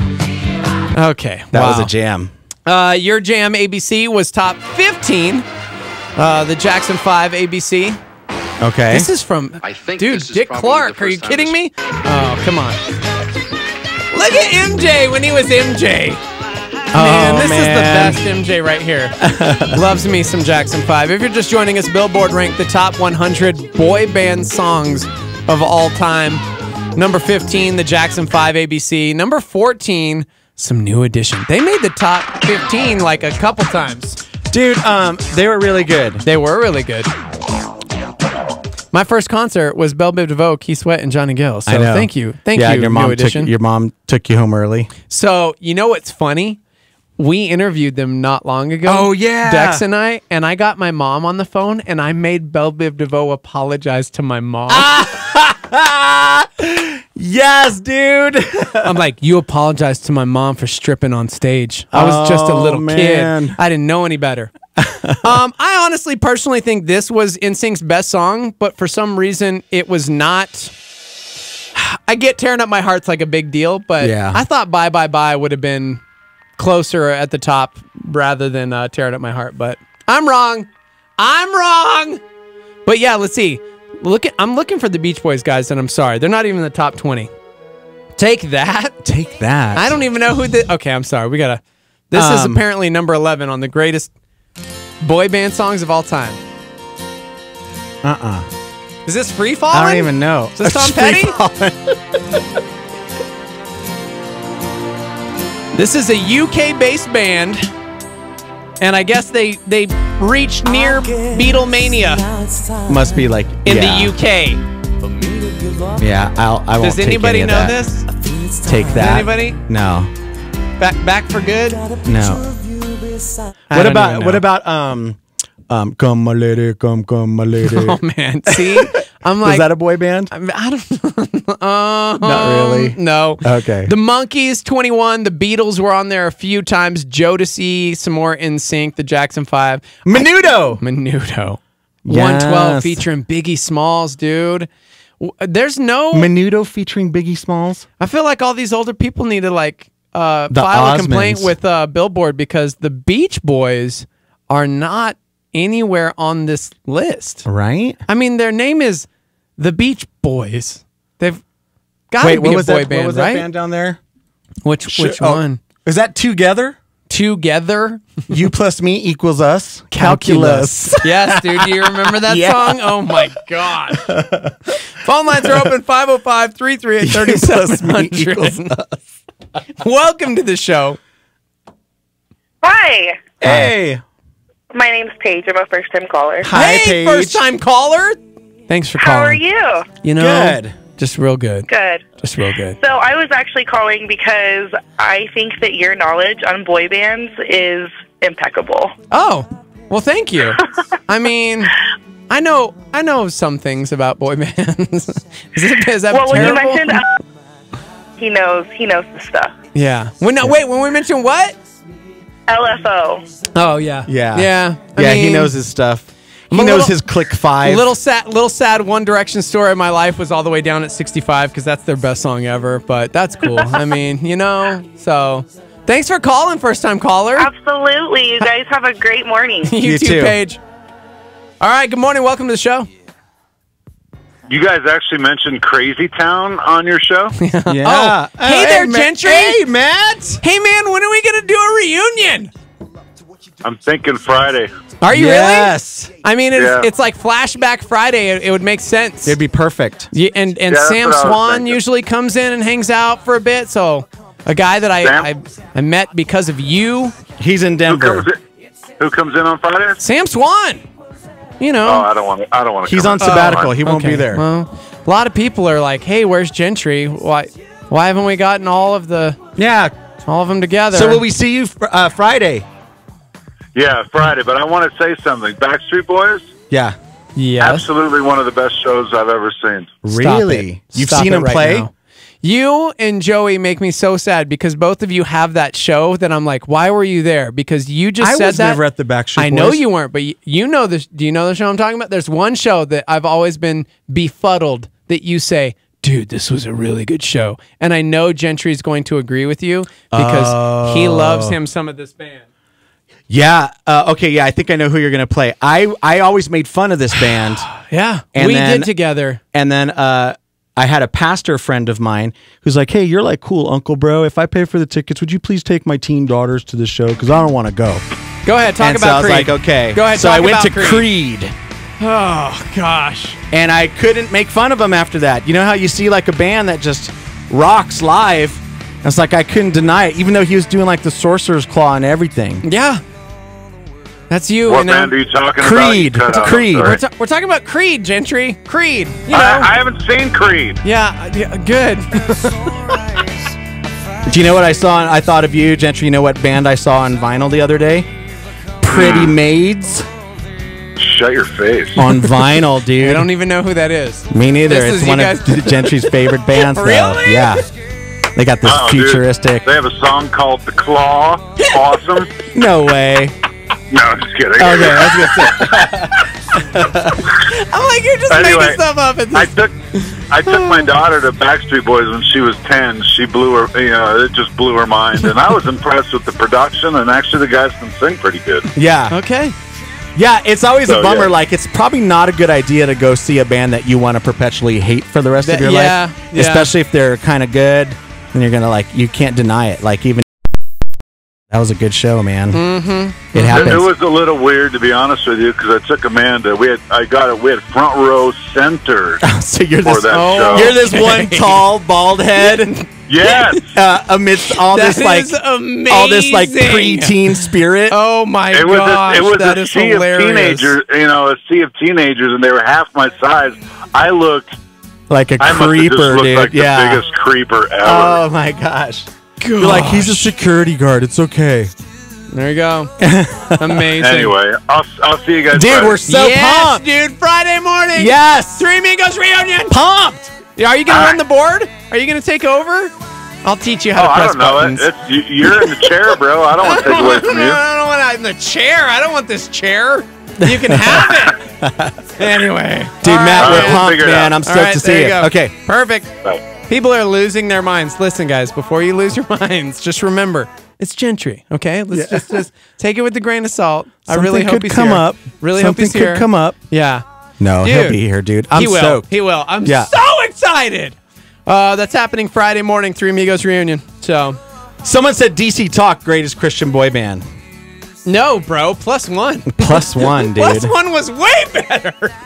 +1's Christmas song is probably one of my favorite contemporary Christmas songs ever. One of or just the greatest? It is. 'Cause let's I mean, be it's real. up there. We haven't played that This in is years. Christmas by +1. Yep. So Christian music made a brief attempt at a boy band. Yeah. Aside from DC Talk wasn't really, but they were sort of. They had one, but they made a Finding brief attempt at a boy band, and they were called the +1. Yeah. And because they had the Holy Spirit in their They band. just had it Yeah, all. so it was all of us +1. And they had the single greatest Christmas song in the history of Christmas songs. Holy! I haven't heard And this in I forever. wanted to make fun of these guys so bad, and I couldn't. After I heard this track, They were so Chris good. Chicago, C-Dub was like, He loved he's like, +1. you got to check this track out. And we're like, whatever, What? man. This is Come on. stupid. Oh, And then snap. Christmas hit us. They wished upon a star. Three wise men traveled far to see. I can't believe I still remember this song. We're talking about boy bands on the Morning Invasion.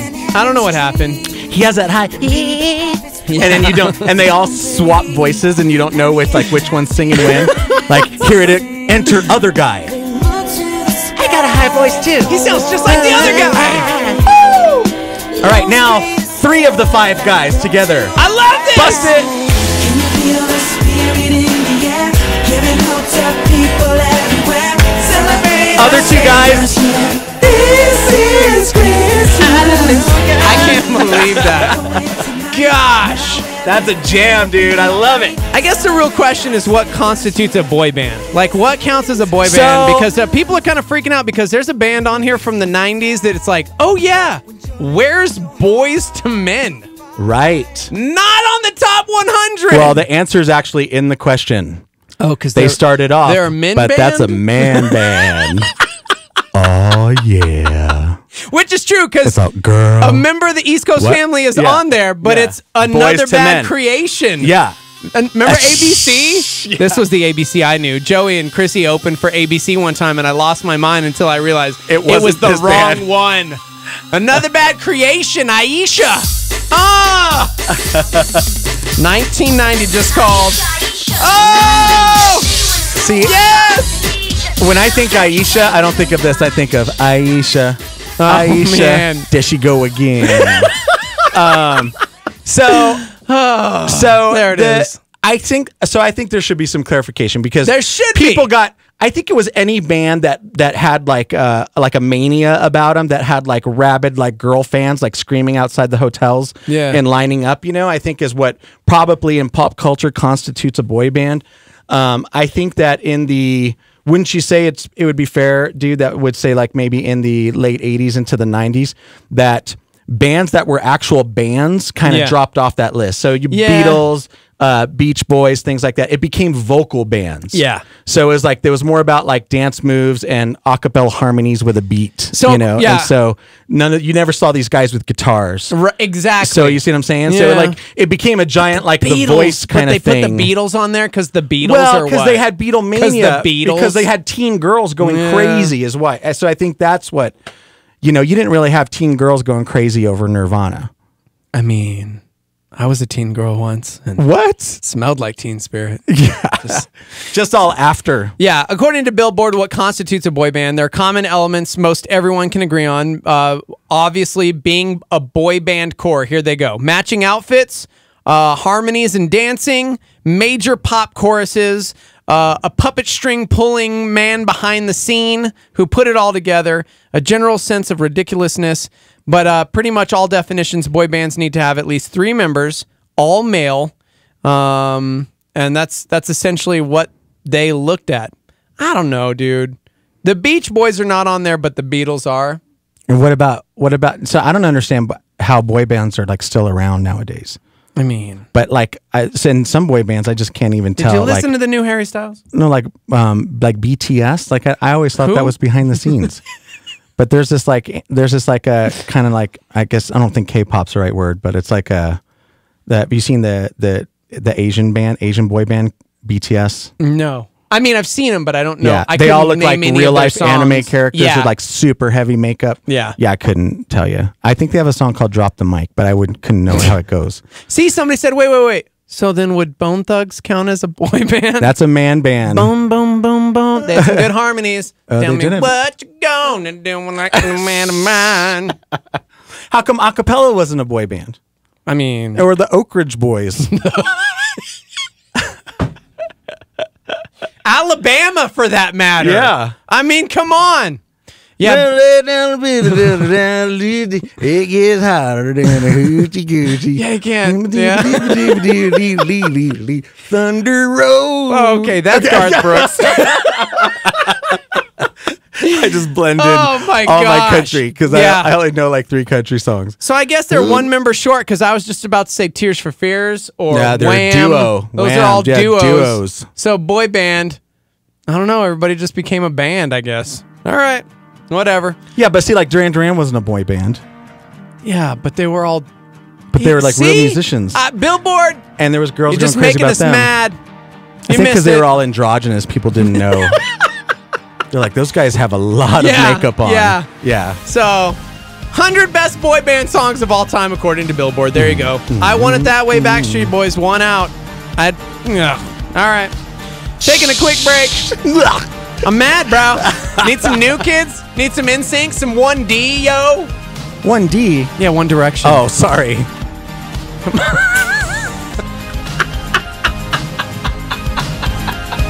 Live from the Dream Style Remodeling Star Radio. Stay with it.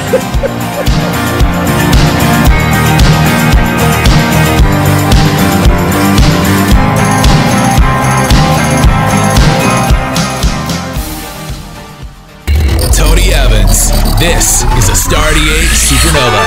A lot of these problems that come on television are simply myopic views. Nearsighted folk who do not see the spiritual, so they can't address the social, the political, the economic, the attitudinal, the familial. All of this emanates from not being able to see the spiritual, so they have to react in the physical, and things are never solved because God is not committed to your eyeglasses. He's only committed to his sight line. And if you don't get to see the spiritual, then you have to live with what you do see. And most of us have been living long enough that these glasses don't work that well, because the human wisdom will always have limitations. So you need somebody in your life, if you've not learned to look at life consistently from a spiritual point of view. That was Pastor Tony Evans on a Star 88 Supernova. Rich Wilkerson Jr. reminds us, God's dreams often have to go through a season of darkness. A dream that hasn't been tested cannot be trusted. A solar flare on Star 88.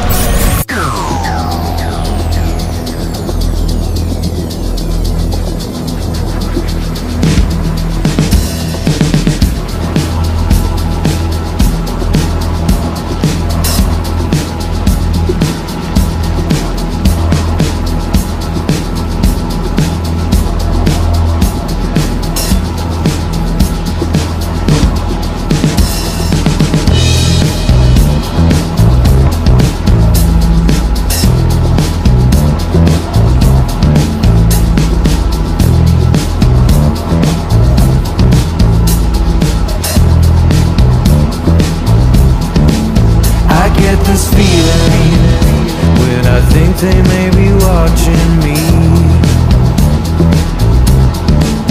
I get this feeling like shackles chained around my feet. If I was free, if I really knew how much you love me, I get this feeling that things would not be what they seem. I'm not one for taking chances. I'm not one for public dances. I'm not one for taking chances. I'm not one for public dances. But you are what you tell me to do.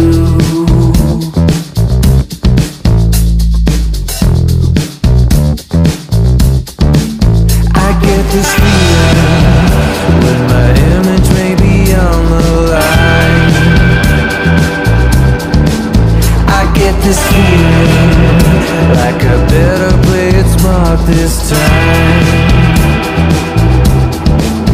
If I was free, if I really knew what defines me, I get this feeling that your image would be what they see. I'm not one for taking chances. I'm not one for public dances. I'm not one for taking chances. I'm not one for public dances. But you are what you tell me to do. I'm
chances.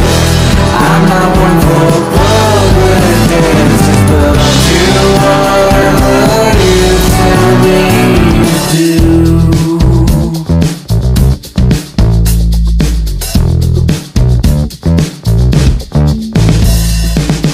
Ken Costa wants you to get a grip. In John chapter 15, Jesus has this extraordinary promise. You did not choose me, verse 16, but I chose you and appointed you, or anointed you if you prefer, so that you might go and bear fruit, fruit that will last. Many of us think that we've chosen God. We've chosen to follow Him. We've chosen our path. We've chosen our calling. But Jesus is saying, you haven't chosen. I have chosen you. And I've chosen you to go, and I have anointed you. I've given you the power. And it's true that to know your why is not just for an ordinary Christian. It's for a church. It's for a community. It's for a city. It's for a country. Ken Costa on a Star 88 PowerPoint.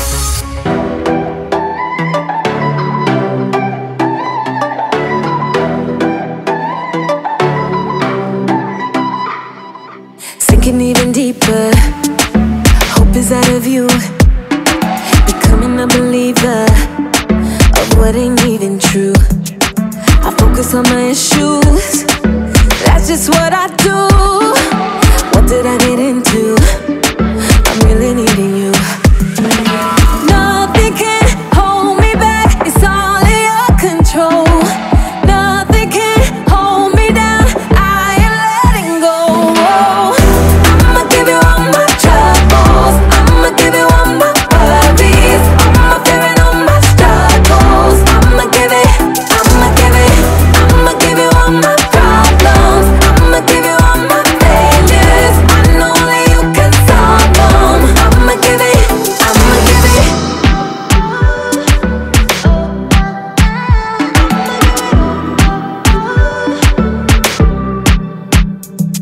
Every step I'm getting closer to who I wanna be. There's freedom and surrender. I know you got me. Nothing can hold me back, it's all in your control. Nothing can hold me down, I am letting go. I'ma give you all my troubles, I'ma give you all my worries, all my fear and all my struggles. I'ma give it.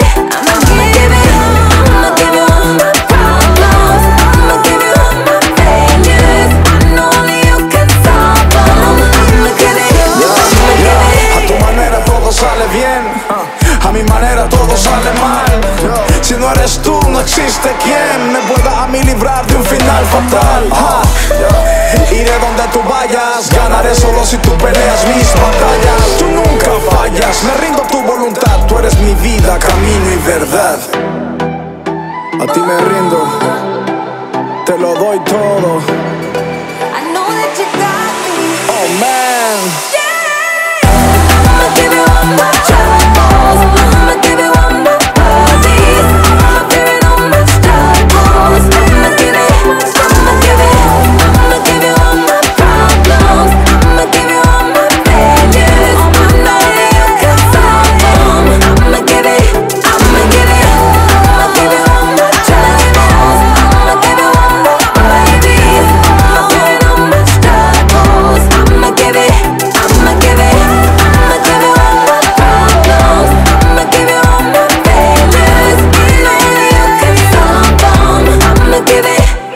Give it. What's going on in the news today?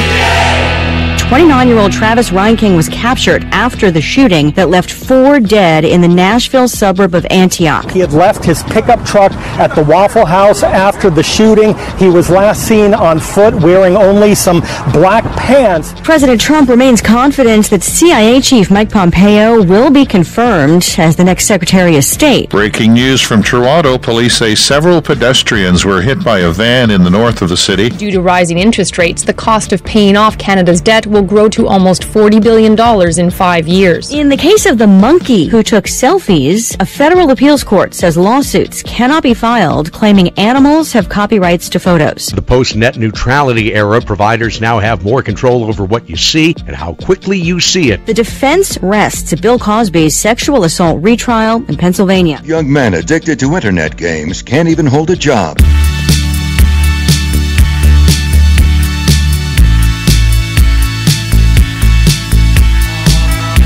Yes. Good morning, everybody. Good morning, Invasion. Live from the Dreamstyle Remodeling Star 88 Studios, Steve Owen Brodus. Can we just keep talking about Daredevil? No. Okay. You're late, man. I know. You are straight late to the game. I know. It's kind of gnarly. Yeah. But yeah, I wonder if so I know that people to a certain level, I know there's got Avengers going to be a big deal this weekend. Oh, you're talking. Hold on.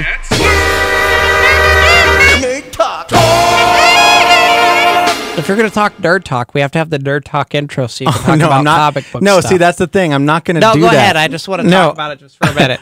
So, just a little bit. This is where you'll probably disagree with me because, I'm not as I'm nerdy, but I'm not as nerdy as you when it comes to this stuff. And I wonder if pop.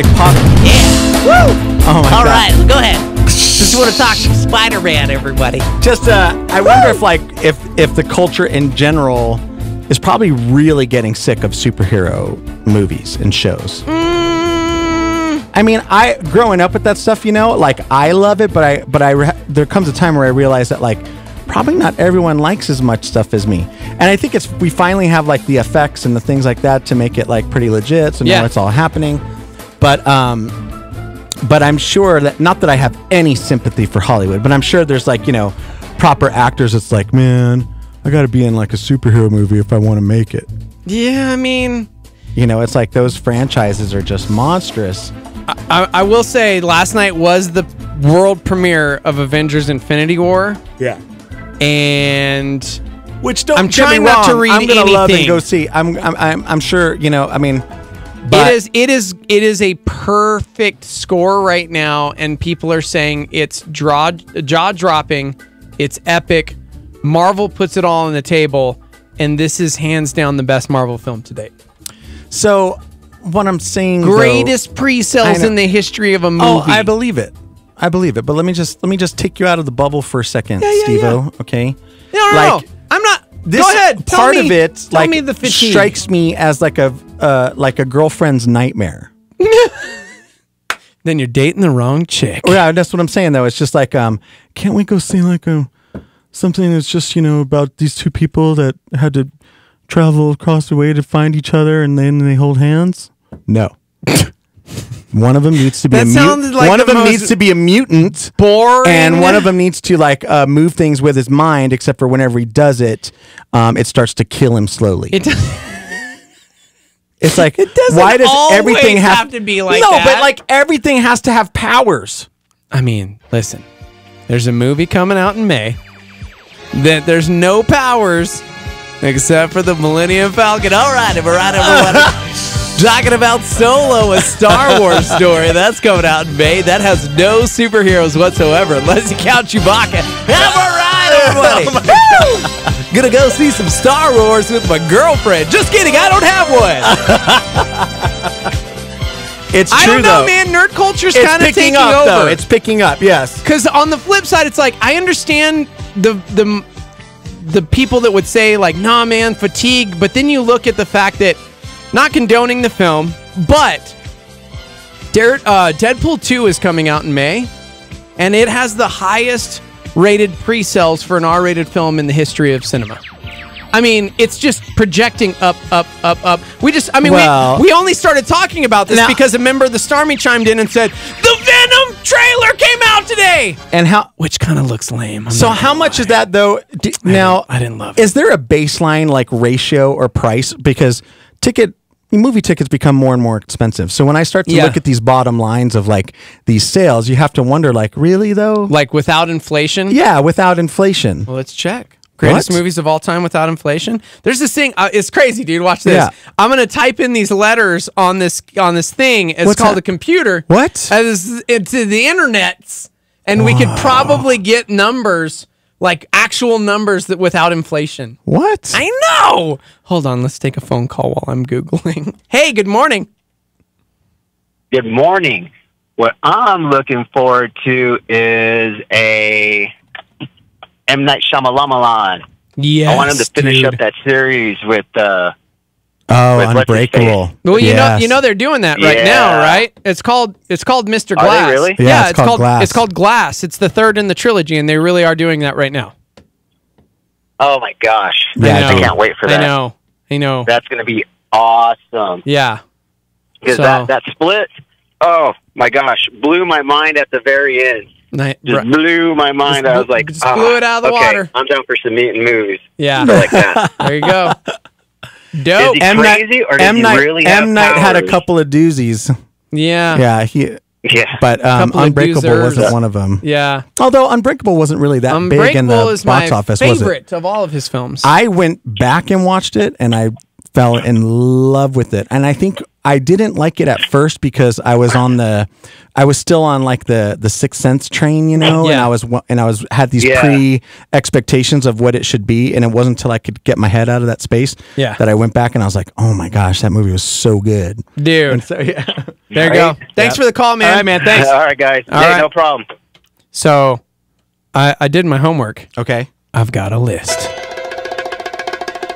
I've got the 10 biggest blockbuster movies of all time and how much they raked in, adjusting for inflation. Yeah.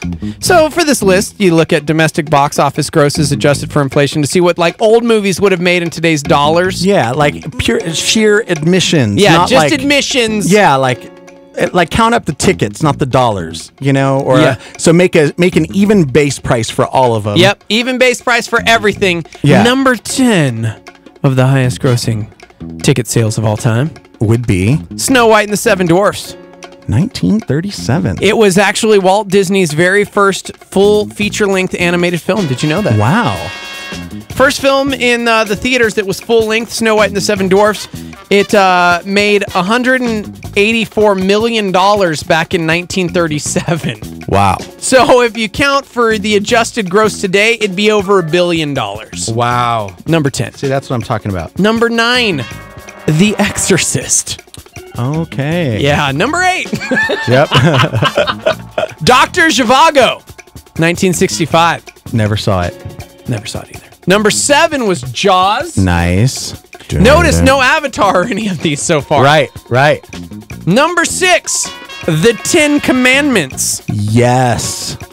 Super accurate. Yeah, dude. That They was did get the 10 Commandments was the one right. with Noah and the Hebrews. And it was crazy, They told them man. basically tried to do the whole Old Testament in one just movie. kidding, yeah. Everyone had British accents. Except Number for 5. Richard Chamberlain. Which is still on the list, which means something. Titanic. Still on the top 5 highest grossing films of all time. I saw that like 4 times in high school because high school girlfriend. Yeah. So, yeah, you talk about fatigue. There's some fatigue. It's called rom-coms. Yeah. Or these epic That was not a romantical films. That was not a comedy. It was like, ha ha ha, she You're let like, him drown. Oh, here's hilarious. a document of tragedy. Spoiler alert. Rom-com. Yeah, that's not, maybe not. Number 4. Nice. E.T. Dude, I was a little kid. This was one of the first movies that I went to. One of the first movies I ever went to day of, and I remember being a little kid, and the previews didn't tell you anything. Like, nobody saw what E.T. looked like. Nobody knew. And so the movie just seemed like it was going to be kind of scary. Yeah. Because if I remember correctly, and this is date me, but when I was little, there was just the only trailer you saw was like Elliot like sitting in his sleeping bag outside his greenhouse, like being terrified and something moving, and you don't know what's going on. Yeah. Yeah. And so we didn't know what we were in for, and I was not expecting to go on that emotional don't die, E.T. Oh, you know, gosh, dude. Yeah, it was amazing. Can I ask you a question though? Yeah. When was the last time you watched it? I tried to watch it again when the kids were younger, and boy, is it slow moving. Yep. Man. Dude, I watched that with the boys, and I was like, guys, I promise when I was a kid, this movie did not suck. Yeah. It was just like, get to the... Yeah. It is so slow! It's so slow. I'm sorry! It's so bad! Is that the movie's fault, or is that our fault? Have we just become so ADD in our There's culture? like no explosions. I'm like, this is the worst alien movie I've ever seen. Yeah, we just need to we need to hear the whole gist of it in the first 1 minute. Yeah. If you're just joining us, we're talking about the highest grossing movies of all time, adjusted for inflation. So, meaning, what are actually the top 10 best-selling films of all time? Every movie from here out is going to make way more money than what this movie made back then. I do think Avengers Infinity War is going to make this list once it's done. Yes. Number 3. Yeah. Sound of Music. Number 2. It's interesting. That's number a pretty 2, epic flick, dude. I actually happen to have the trailer for number 2. Let's just watch it. Somewhere in space, this may all be happening right now. Number 2. Oh, you hear that? Terry Fox and George Lucas, the man who brought you American Graffiti, now bring you an adventure unlike anything on your planet. That's right. Star Wars. Star Wars! Here they come. Oh! What? He's coming back! It's a really boring trailer! Get to the explosions already! It's a boy and a girl in a universe. What? Yeah. This is... It's a big, sprawling space saga of rebellion and romance. Hairy guy. Okay, number 2 is Star Wars, 1977, A New Hope. Number 2 all time. See? Speaking nerd talk. Yes. Number 2 all time. So that being number 2, can you take any guesses after hearing number 2 through 10 what the number 1 film of all time is? Okay, wait. Just let me think about this for a second. I would hope not Avatar, but I would say maybe Forrest Gump. Gosh, you're so wrong. It released in 1939. Oh, what? Number 1 highest grossing movie of all time, 1939. Invasion of the Body Snatchers. No, dude. What? South by Southwest. Gone with the Wind is the single highest grossing film of all time, adjusted for inflation. Interesting. Sure ticket sales. What about It's a Wonderful Life? With the Wind. Didn't even make the top 10. What? There you go. Anyways. Dude, we're out of time with you. Oh, good. Good. I want out. Get out of here, you Presbian. He's got to go to work at Pres. I'm going to call it Press forever because I've always said Presbyterian. Press? Press. Well, when you write the word press, like you're going to press a button, you use 1 S or 2? Oh, I mean, yeah. Okay. Okay. When you write the word less, because less is more? Yeah. So when I write the word when you write the word Leslie, the name Leslie. Yeah. Okay. There you go. That's all I'm going to say. Okay. Well, schooled. Coming up, me leaving, yes! And then interview with Knox Hamilton. That's right. With, what's his name? Kobo.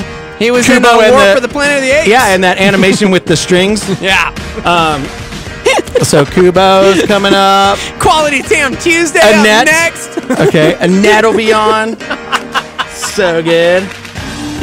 Stay with us. I'll see you Thursday. Yeah, I won't be here tomorrow. Dang it! You'll make it, buddy. I will. I'm going to. Thanks for letting me fill in. Gotta get through this. Catch you. Gotta get through this.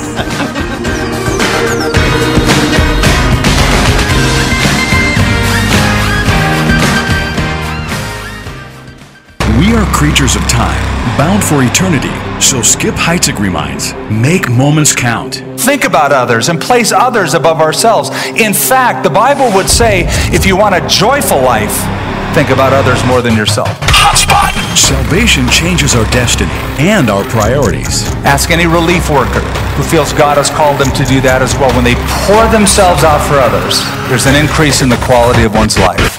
Find more from Skip at connectwithskip.com. Connectwithskip.com. And remember, your days are numbered. Make them count for Christ. So you want to live well and die well? Live with death in mind. Live like you're camping out. Live for the benefit of others. And finally, live for a legacy that outlives you. Get the Skip Heitzig podcast on your mobile device. Tons of nuggets like this. Moses, the only psalm he ever wrote, Psalm 90, said, Lord, teach us to number our days that we might gain a heart of wisdom. Hotspot. I'm Heidi, and here's what's happening. Calvary New Harvest in Los Lunas is hosting a luau dinner May 11th at 6 p.m. This is a free event for women of all ages. There will be a special message entitled Millennials and Technology. Then join Calvary New Harvest for a Mother's Day Appreciation Pancake Breakfast on May 13th after their 9 a.m. and 11 a.m. services.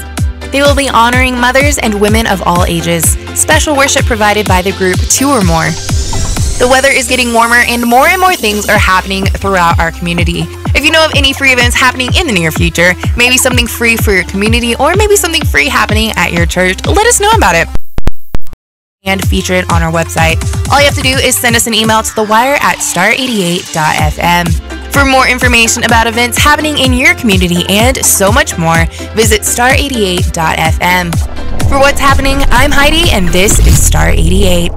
This is KLYT Albuquerque Santa Fe, rebroadcast on KKCJ Cannon Air Force Base, KPKJ Mintmore, K201CC Las Cruces, K203EZ Alamogordo, K207CQ Gallup, K211CW Hobbs, K212EH Silver City, K214DE Antonito, K218AK Artesia, K250AB Roswell, K293AO Alamosa, K228DQ Portales, in the free app for iOS and Android, and online at star88.fm.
Morning Invasion. Welcome to your day. And I'm really stoked right now. I got to be honest. We've been rocking these guys for about 4 years now. They had a track called Work It Out that blew our minds. You know them. You love them. They're called Knox Hamilton, and on the phone right now from Knox Hamilton, Kobo, welcome to the show, man. Awesome, dude. Thanks for having me. Absolutely. Super stoked. I got to be honest, man. We've been rocking you guys for some years now, and really stoked to have you on the show. That's for sure. Well, appreciate it, man. We thank you guys for playing us. Yeah, dude. So let's talk Knox Hamilton, man. Obviously, mention Work It Out. We've been spinning that for years and years and years. And you guys actually recently just released a new single that we're sporting. Right, yeah, Trade My Trips. Yeah, we put it out a couple weeks ago. It's actually one of our favorites. So we hope people really dig it. Yeah, man. Dude, well, when are you going to make your way to the ABQ? I've been like tracking along going, all right, we need to get these guys in town. No tour plans? Like what's next up for Knox Hamilton right now? Well, we're still in the studio doing some stuff, finishing some songs, but we are for sure going to tour here in the next couple months, and hoping you guys are on the schedule. It's weird, these last 2 tours that we've been on, both New Mexico dates somehow fell through and got canceled. So we're a little bit bummed about that, salty about it. So dude, right? We're going to make it up to you guys. I mean, just so you know, we happen to be the largest FM station in the entire state, and we've been spinning you for years and years. And so I do know the people in ABQ are like itching to see Knox Hamilton. So it would definitely be dope if you guys made your way out here. Awesome, dude. We sure will. Have you guys ever been to Albuquerque? Even in travels, you personally?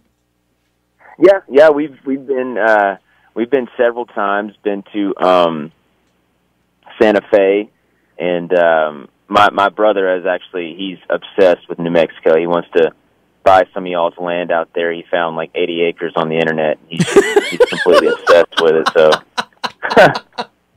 amazing. So yeah.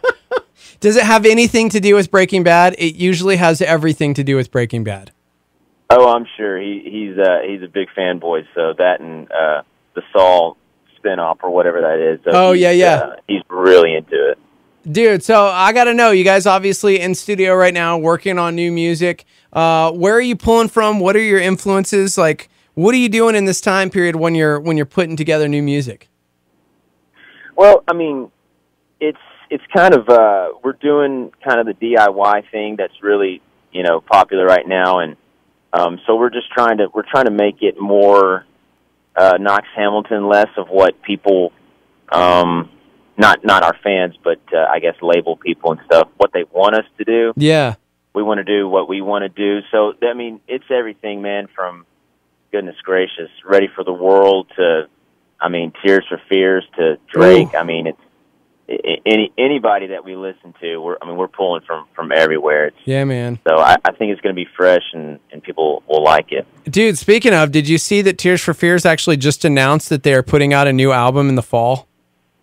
Really? Yes, dude. I just saw this yesterday and just about lost my mind. I'm curious as to what that's going to sound like, but maybe they're going to like pull from you guys. So it'll be like you guys are pulling from Tears for Fears a little, and then they'll be like, oh my God, this band is amazing, and then they start pulling. Because what do you do when you're like in your 50s making music? For real. So I'm looking forward to that. Yeah, man, absolutely. Well, we're looking forward to more music from you guys, obviously. Let's talk a little bit about Trade My Trips, because it's what we're doing right now. It's what we're spinning. So I'd love to hear a little bit about what's going on behind this track. Yeah, it's Boots, the lead singer, my brother. He's had that one for a little while now, and I mean it's kind of the same motif that we have in a lot of our songs. When you tour, you miss you miss the most important people in your life. So that's kind of what this song is all about. I'd trade every time we've played in front of 1,000 fans. I'd trade everything that's happened to us, the people we've met. I'd trade all that to stay in love or to fall in love with that one person, that's important to you. So that's kind of what it's all about. Yeah, the man. Love letter, really. So working with your brother, obviously, in a band setting, what's that like? Because I have a brother who's about 1.5 years younger than me, and there's that love, that deep, deep love for one another, but that rivalry that comes in to always outdo each other. What's it like being in the studio and coming up with things with a brother that you're not only doing life with, but this band with? Man, we always say it's a blessing and a curse. I mean, it's you could, I mean, I guess you have it with your brother too. You could literally look at each other, know what they're thinking, what they're about to say, and it's cool. You kind of get along that way, and then sometimes it's like, man, there's nobody in the world I want to punch more than this guy right here. Preach. Yeah, man. I feel you. Yes. So that's amazing. Well, dude, we're really, really stoked, honestly. Really looking forward to new music from you guys. Cannot wait for some announcements for tours, and hopefully you make your way to Albuquerque, because we sure do love you out here, man. Absolutely, man. We appreciate every spin you've given us and the fans you've brought our way. So, heck yeah, man. Much love to you guys. Word. Kobo, thank you so much for your time, man. And again, we cannot wait to see you. Where can people go to learn more and stay up to date with you as far as when new music drops? What's the #1 place? You can go to any one of our socials: Twitter, Facebook, Instagram. They're all Knox Hamilton, or our website's knoxhamilton.com. So it's pretty simple. Just Google us and you'll find us. There we go, man. Word. We'll hope to see you guys out here. Hope your brother gets that land, and we'll try and dig up some artifacts from Better Call Saul or Breaking Bad before you guys make your way to Albuquerque, because there's a whole tour about that thing, man. Yeah, dude, he'd flip if he heard that. That's incredible. You can tell him that you talked to a dude who was on the season premiere last year, because I was totally kicking it on the side as an extra, having fun for a day on that set. So, oh, nice. Yeah, man. Yeah, I'll definitely tell him. Yeah, so good stuff. So I'll keep doing that. You keep making good music, and hopefully we'll catch up one day here in Albuquerque. All right, man. Appreciate you. All right, man. Hey, have a great day. You too, man. Thank you. Later. What's going on in the news today?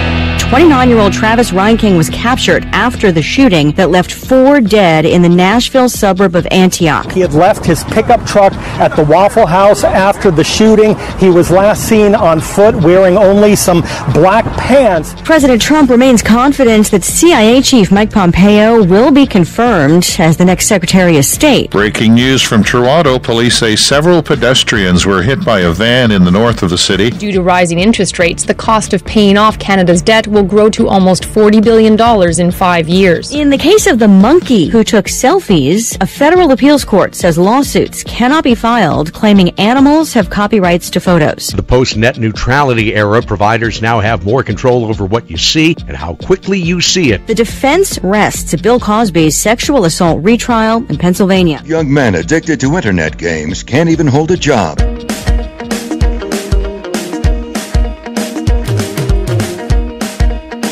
Listen, this is real life. I'm about to say something that I can't believe I'm going to say, but... Say it. Just say it. Well, one, we're live from the Dreamstyle Remodeling Star 88 Studios. It's the Morning Invasion. All I heard was Fine, I'll slow it down. Fine. We're live from the Dreamstyle Remodeling Star 88 Studios. Yep. And this hour of programming is brought to you by Press and Heart. Screen printing, live printing, graphic design. PressandHeart.com. Thanks again to Press and Heart for their support. Thank you, Press and Heart. You've been pressed into my heart. I knew I was going to say all that stuff. What I didn't know was that I was actually going to say, I'm happy to see you, Tam. I knew it! See, I said it with you because I knew it. I knew it. Oh, I'm so happy to see you too. Hey, real quick though, buddy. What? I want to punch you. Where have you been? You're a jerk. You've abandoned me in my time of need. I've been miserable. This is hard. I don't like it. I'm is trying hard. to like Life keep this is hard. boat afloat. Excuse You're me, my where's anchor. the texting and line? Somebody cut the anchor. Where's the They just cut texting the line cord, here? And the boat just started to sail It away. says text. Maybe I'll hit And I'm that. like, where the flip is Tim? Whoa, you were pushing it. That was too close. Too close. Literally, of the 4 letters, That's like- only one of them was the same. Toddlers say flip, okay? That was like, 'Cause I've shut been the flipping front out. door. I've been Hi, flipping out. everyone. Hello, hello, hello. Hi to you on the live line. I just want to say it's good to see you. Good to see you. I agree. Oh, my bad. Oh. Find it. We got it. We're good. Okay. We're good. Good. We're good. Hey. I can't really move my body much more than this. Thank you, physical therapy. I got you. I'm covering you. Okay. You know, guys, Figuratively, of course. some people are just really, lazy, and they don't like to show up, and they like to show That is you not up. you. But I want That you is to not know you. that is not me. And Right. here's why it's not me. It's a little thing called jury duty. Yeah. And I had to go to jury duty. So I was gone. I was MIA in a courtroom. And might I add that, have you ever been to jury duty? Yeah. You have? Yeah. Like, Dude, have you been it was picked? dope. Did you get picked? The defendant. A morning show co-host who is MIA. She claims she's been busy, but we know that's a lie. The plaintiff. The other co-host guy. And he's like, what the flip? And they're like, sir, this is the 80s People's Court. You can't say that on television. Coming up, Judge Wapner decides Did you say whether or Wapner? not Judge Wapner, bro. He Oh, was like the original dude on Wapner. People's Court. Stop ruining my moment. Oh, sorry. I forgot. Back to you. Judge Wapner decides. I don't know whether or not you get to stay. Is that it? You got to plead your case. Okay. All right. Hear me out. Hear me. Court is now in session. The Honorable Steve-O Jeter No. presiding. You can't Defendant, you are charged with abandonment of your post, saying you're going to be somewhere, not doing it. You claim to be a Christian, and the Bible says, "Let your yes be yes and your no be no." And he depended upon you. I've never heard of a What mess in my say you, entire woman? life. Here's the thing. Wait, I forgot the part where the Bible says that you're myself. my helper. My helper. You were created of my rib to be by my side, and you failed. You had one job as a Yeah, rib. one singular job, bro. One job as a rib, and you failed.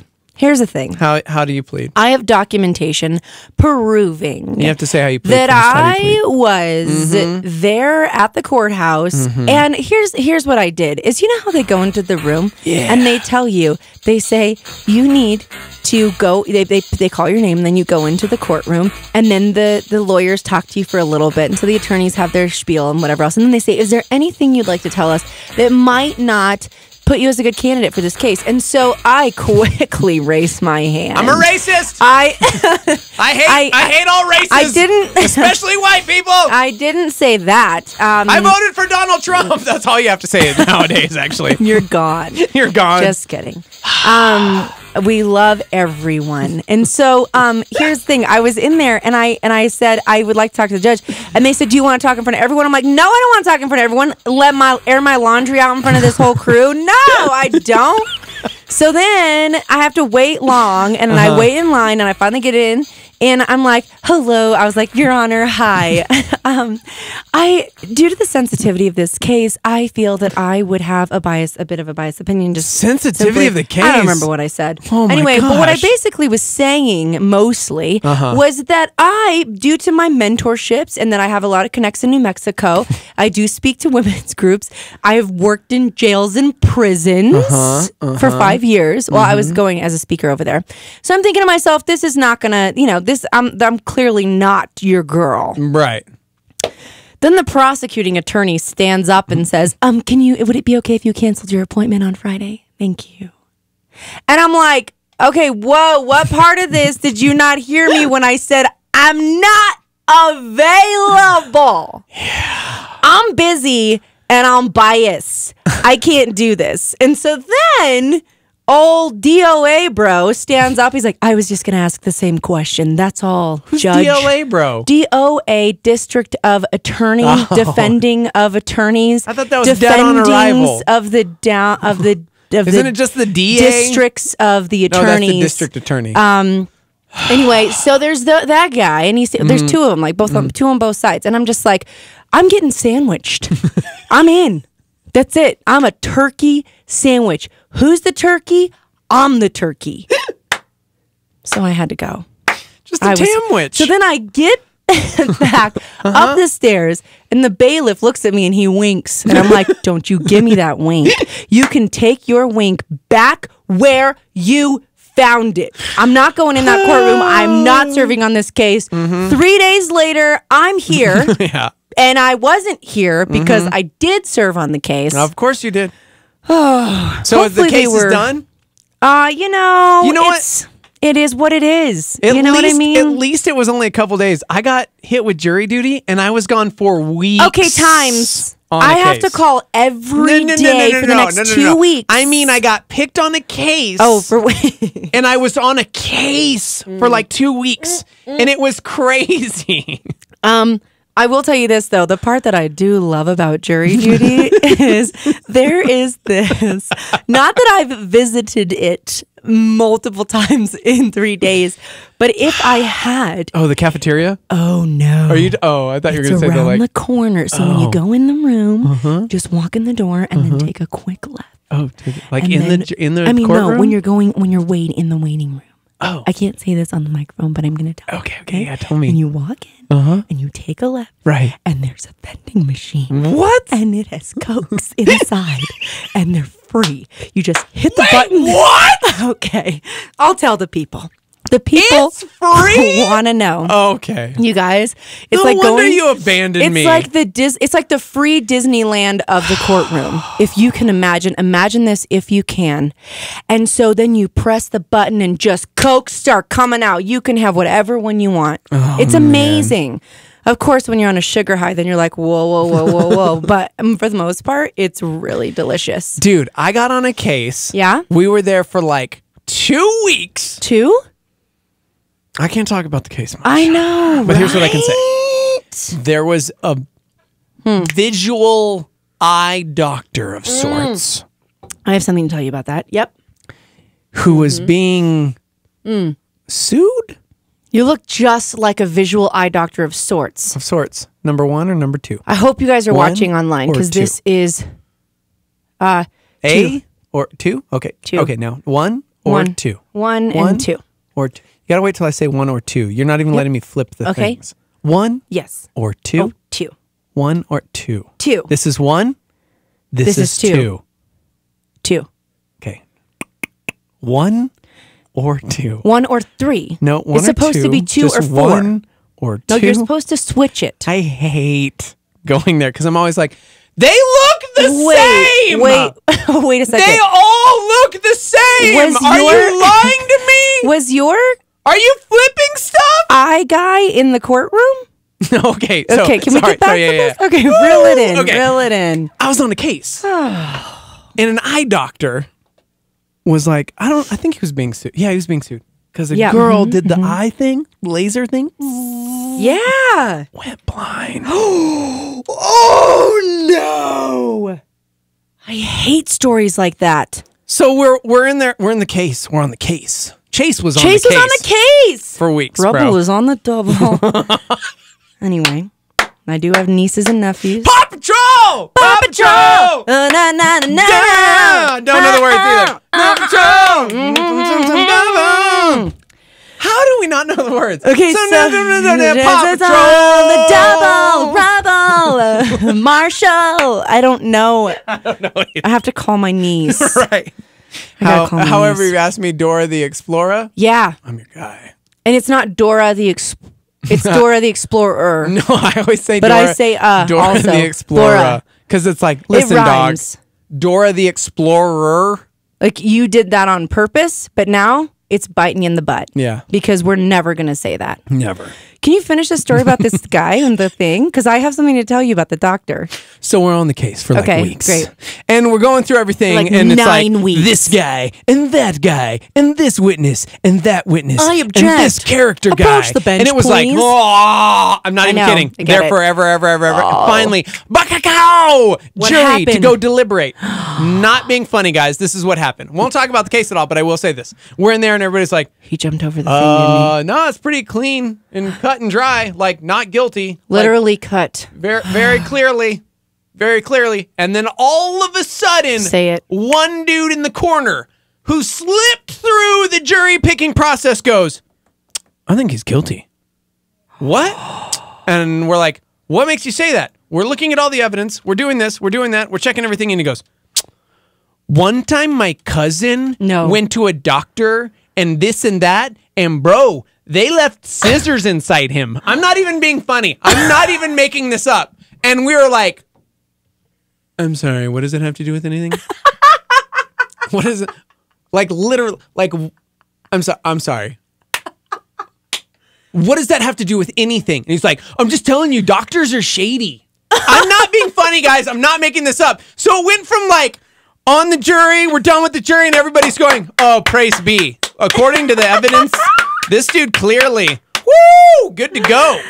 All right, let's take a look at everything. And then there was the one guy, Scruff McGruff, in the back that was straight up just like, nah, bro, I think guilty. And we deliberated for like days trying to convince this guy, like, hey, man, your little doctor bias doesn't count for this case. Yeah, well, that's going to happen all the time. And this is some wisdom I want to just impart on some people. Me assuming that I can take the role of being wise in giving you you've been doing this for 2 days. Because 3. And I feel like I've already been to law school now. Right. So I'm going to give you wisdom and I want you just to listen. So get your little cones and put them close to the speaker. Dude, yeah. Here's the thing. When you go in to talk to the attorneys and the judge, right? Okay, and they're trying to pick the jury, just be quiet. Just don't even say anything. If you're gonna get picked, you're gonna get picked. Let it go. Okay, let it go. Never seen it. And then when you do that, then maybe you'll get picked, maybe you won't. Okay, okay, and then you're gonna meet some really cool people. You're gonna meet some real weird people. Yeah. But you know what? It's what happens when you go outside your door. Okay. When I got did you called shave? for Is that jury what you duty, said? when I got called for jury duty, No, you did not shave. I'm being totally serious. Oh no. This is the Did you worst. think you were the attorney? No, before I got picked, like I just got the call and it was like, "Hey, got to come do jury duty." I was like, "Oh, I'll show you." I'm not being funny, guys. What did you do? I had the beard thing going, and I shaved into like a Fu Man like trucker stash. And I tried to look as racist as possible. I'm not. Oh my gosh, this is embarrassing. I want to cut you off. I'm not being funny. I want to turn that mic I'm off. like, how do I get out of this? Okay. So I seriously, it was like this gnarly, like Fu Manchu trucker thing and going on. I want you to know that in my wisdom as I this. impart, I don't know how to. I think that you shouldn't do that. Yeah, and no, that's I know. what I want to say. I know. How do I? Oh, someone's asking, am I the only one noticing that Steve-O's story may or may not be taking longer than all the stories he mocks Tam for? I mean, we'll consider it. You know what? Why don't we approach the bench? Oh, no. Okay, so here's the thing. I'm there, and these people are doing I love how this. you're doing this for 2 days, and all of a sudden you're Ally McBeal. I am Ally McBeal. Thank you. And so. Okay, so we're sitting there and we're doing this stuff or whatever, and so we finally get picked and yada yada, and I show up and I'm like, oh my gosh, here we are. Yeah. The jury turns out to be hilarious. See, that's good. Every person, and they said we were like the rowdiest jury they've ever had, which is great. You were on it. Okay, we've got one of our girls from New York, and so she was getting crazy. Formerly of In Vogue. I'm not your girl. I'm a meat and potatoes kind of gal. Okay, so there's her. We've got, oh my gosh, we had so many people from all different different types of and sorts and jobs, and it was fantastic. It was like one of the best experiences I've had. It's like a melting pot. So That's what you want with it the was jury. beautiful, yeah. And so turns out, I think they picked me because they were like, oh, she's like this conservative little Christian girl. She's going to come on in here and side with me. And then they found out very quickly Oh, snap. that I have fire is blood. Fire! I was crazy in there. I was throwing chairs. No, you and I was kicking I was throwing my shoe. And they were like, and I was this like, is you for can a take parking your meter disruption. You This can guy- take your coffee. guy stole a You can parking take your meter. Folgers. Not that. I've not already that had passionate. 5 cups. And so it was great. It was great. It was a wonderful experience. I will tell you this though. Can I just say? Yeah. The guy who was trying to defend. Oh gosh. Oh my gosh. Okay. Yes. Guys, we need to understand something. Yes. Here's the thing. Guys, the state, when it's the district people, okay, I'm trying to speak in layman terms here, okay? When it's the district folk against the state folk, you have to basically, if you can't prove it, it's a no-go. Okay? Right. So the state has to prove it. If the state can't prove it, it's a no. So you just Right. got to get over it. Even if the guy or girl is guilty of all 1,900 accounts, okay? Or counts, whatever. You have to prove it. And it's a sad day. And there's a lot of people who have been taken advantage of due to the fact that they just didn't have a good attorney, okay? Yeah. So sometimes things happen. And I will tell you this, although he was a bit irritating, I will tell you that this attorney did so good. And the Okay, only good. reason I say he was a bit irritating was because it's like he told a doctor. No, she wasn't a doctor, but she speaks to doctors and she's very, very But she watched a lot of Grey's intelligent, Anatomy. Watched a She ton was of Grey's the Anatomy. character witness. Okay, this woman was like one of the smartest people you've She was ever on talked Grey's to in your Anatomy. life. I'm not kidding. She was so smart, right? And she had all of this training and she had so much experience and she was so good. And he did such a good job. And all his question was, so Mrs. So-and-so, so you're not a doctor? Is that correct? Silence in the courtroom, and she leans into the little baby lapel microphone and says, "No, no, I'm not a doctor." And he says, "No further questions." Oh, and everybody in the background. This is why I And I wish was you could like- just be loud and sound effects I and like wanted do to, different yeah, things. like totally, like I wanted in the background, like. So although it was like, dude, I know what you're doing, but that's a great question. But I'm really mad that you just said that because that was rude. That was just rude. That was rude. Okay? Same thing. Oh, so you're a doctor of this, but you're not a doctor of that. Is that correct? Can you tell me yes or no? Can you please answer the question? It was great. They did a great job. I was so pumped about it. We lost our caller because We did. of me, Thanks didn't for we? holding. I'm sorry. 505-585-LIVE. Have you been to That's if jury you wanna duty? text in. Please call in. Dude, I'll say this. I was so complaining and I tried so hard. I'm not even joking. I had the crazy stash. Yeah. Like 3 days in, I totally shaved it because I was Oh like, my this gosh. isn't me, guys. I And was then trying to not you get suffered picked. for that. I did. Because no one I did, trusted 'cause you at the everybody gas was like, station. I don't trust No that guy. one trusted it you was at weird, home. So I had to shave it. I shaved it. Yeah. But Rumor afterwards, I loved it. Rumor has it that was the day Brody disowned you as his father. No, this was years Oh, ago. okay, cool. Like I was doing the Three Amigos back then with JoJo and Matt Gentry. Which, by the way, what? Flashback Friday coming up this Friday. Flashback Friday. Okay. Three Amigos reunion. Oh. Matt Gentry, Joey Belleville, and myself Tam- live in studio. live in there will not be Be a Tamra. Tam. It's fine. And I didn't want, I was busy. I'm busy anyway Friday. Yeah. I told you I was busy, so I can't be here. That's why I'm not going to be here. But I will tell you this, that when you go, embrace it and just let it be. I loved it.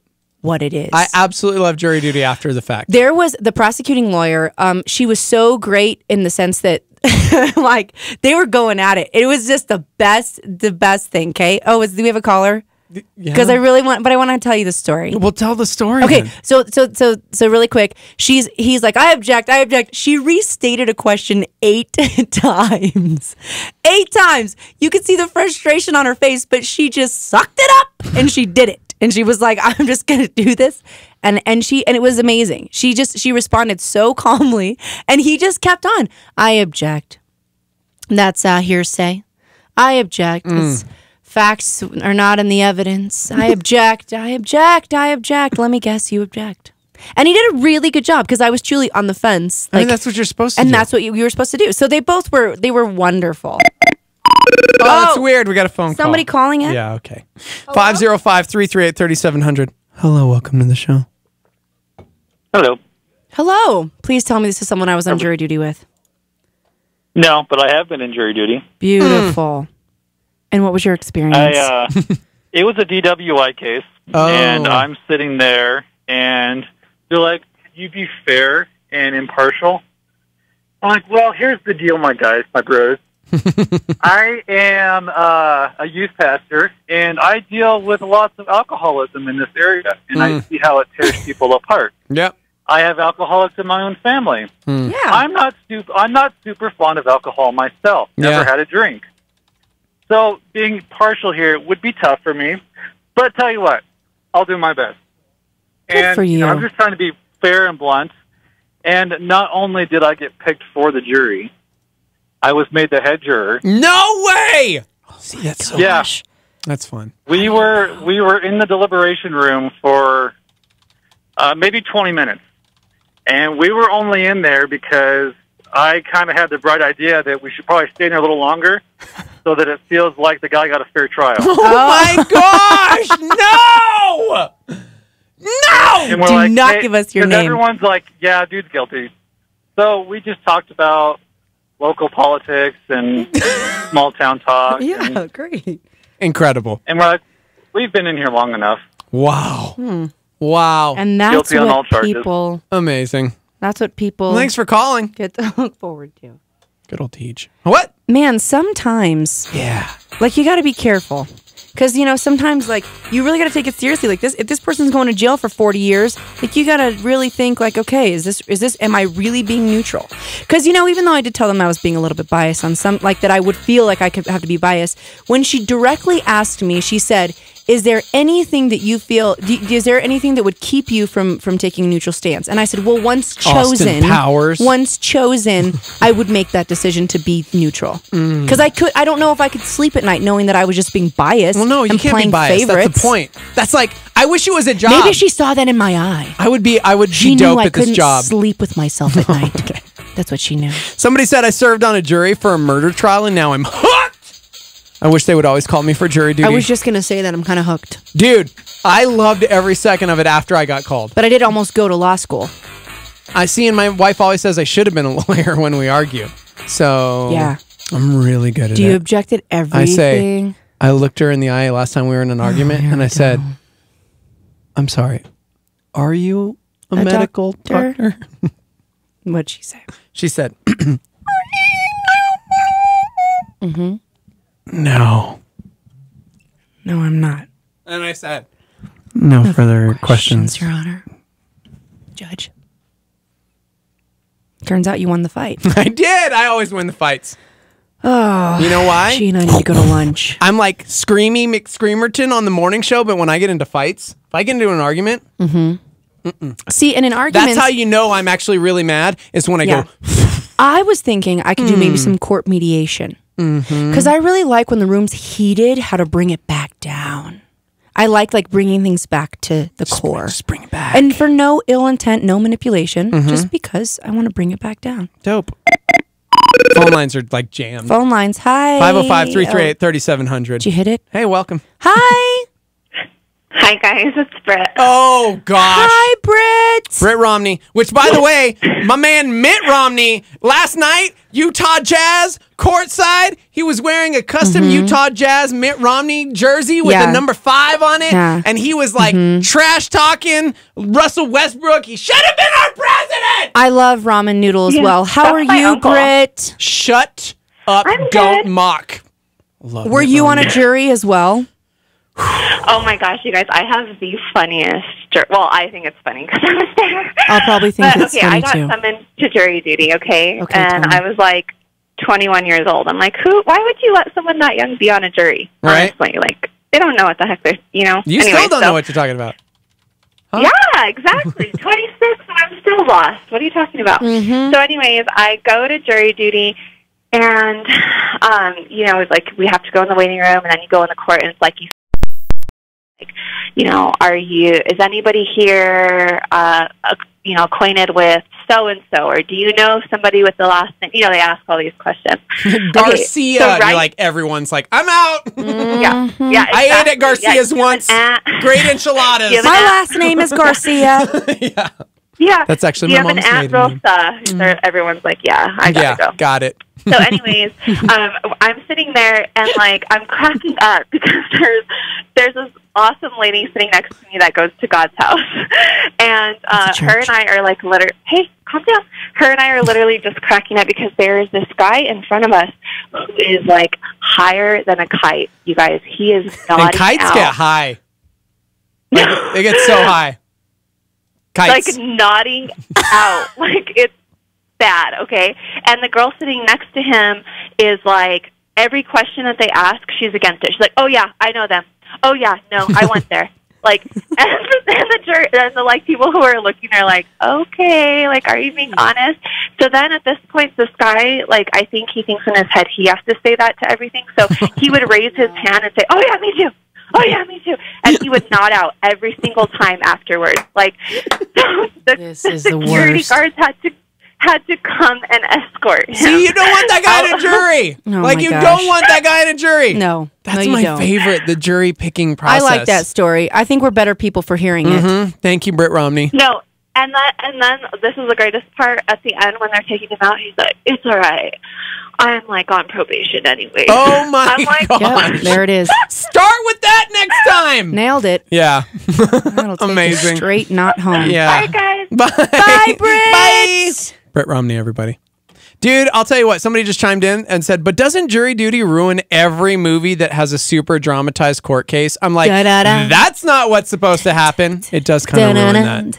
It does. Like Kronk's theme music. Like that? No? Okay. It's kind of like that. Tam! Yep. I've missed you, dude. I've I'm missed. so glad I've missed you're you too. here. It's beautiful. 505-338-3700 if you'd like to chime in. Hello. Hi. Hi. Don't say my name if you recognize it. Oh, of course. I won't. Okay, because I was on the grand jury for a year, and it's supposed to be secret. Okay. I won't say your name. That's why you can't say my name, but Say my love name. doing that. You were on it for a year? A year? The grand jury is for a year, and it's usually 3 to 4 days of a week out of the month in 1 week. Okay, that makes sense. Oh my gosh. It was eye-opening. I mean, you can't talk about the case or anything, I'm sure, but was it someone died? How many murders were there? No, that's not what he doesn't mean that. I'm sorry, Your Honor. I'm sorry. We are the ones that send cases to trial. Oh. So we didn't actually hear the trial. Oh. We hear the lawyers and the DAs put out evidence, and we decide whether it goes to trial or not. Oh, that's awesome! Wow. Dude. Can I get your personal number? Okay, stop. That's great. I wow. think people may know who this is. Of course. Just don't say it on I won't. You are awesome. That's a hard job, is it not? It's a secret, yeah. Yeah, that's cool. Isn't that tough? All right. Very hard, but it was a cool year. See, I'll bet. you can't take it lightly, but you are absolutely a better person because of it. Dude. Yeah. It's dope. Oh, I agree. Very eye-opening. Dude. I agree. There you go. I'd do it again in a heartpoint. Yeah, Thank me you for the too. call, human being. Thank you, human. It's a lottery. It's a Social Security lottery. I mean, so pretty much. All right. Yeah. Maybe I should There hit you the go. casino because I All am right. lucky. Okay. Thank you. Thank you for calling. Andrea on our Facebook page says, what happened to Dex? Well, ironically enough, we're talking about grand juries. Yeah. Yeah, jury We duty. should get him back, hopefully, on the morning invasion within, what did they say, 6 to 9? I know. 6 to It's 9. the worst. And why do we So- all get called at the same time? It drives me crazy. Oh, no, he didn't get called. It was the defendant. Oh, my God. Joseph Dexter Toth. Oh my gosh, I'm using this. Okay, someone says, next time, just shout, I'm in love with the defendant. It works every time. I've tested and succeeded in this. I'm doing that. I'm in love with the defendant. That's not cool. I feel so much better now that I got that off my chest. That's what I'm going to do. I'm doing that. I'm totally doing that. Because everybody who's trying to get out of jury duty, I'm telling you, it's your civic duty, bro. Okay? It is your civic duty, You get bro. like a certificate at the end. And you also get paid. Yeah, kind of. Like $7. Yeah. Unless you work for a good company, because like I had just had to sign over the jury duty paycheck to my business that I was working at. Have my people call your people. And I just got my normal paycheck. Yeah, I didn't get that because I don't work for a government organization. Wait, what? Back in the day, that's what I got because I worked here when that happened. Okay, no one talked to me about this. I have one last story to tell you about this. Okay, is our time up? Are we still here? Yeah, we're still here. I'm stuck with you for like 15 more minutes. Okay, here's the thing. I walked in to the place yesterday. Which place? Because I called and so the first time I called the thing and I hear my number, right? 820 whatever it is. Whatever my number is. And so I go and I get picked and then I'm in the thing and so then I'm there for a couple days, blah blah blah. And then I call yesterday because I need to know, right? And I just double checked in the morning. Because you call after 4:30. Yeah. So double check. They call my number. So I get up. I'm like, okay, I got to be there 8:30. So I get there. I sit there about 2 hours, 2.5 hours, almost 3. And then they call everyone's name. And I'm sitting there in a room of 150 chairs by myself. And so I said, oh, excuse me, ma'am. Looks like you might have missed my name. I mean, the last name does start with an A, so it's not that hard. Probably at the top of the list. Then the guy comes over and he says, sorry, what was your name again? And so I give it to him. And he's like, sir, why are you here today?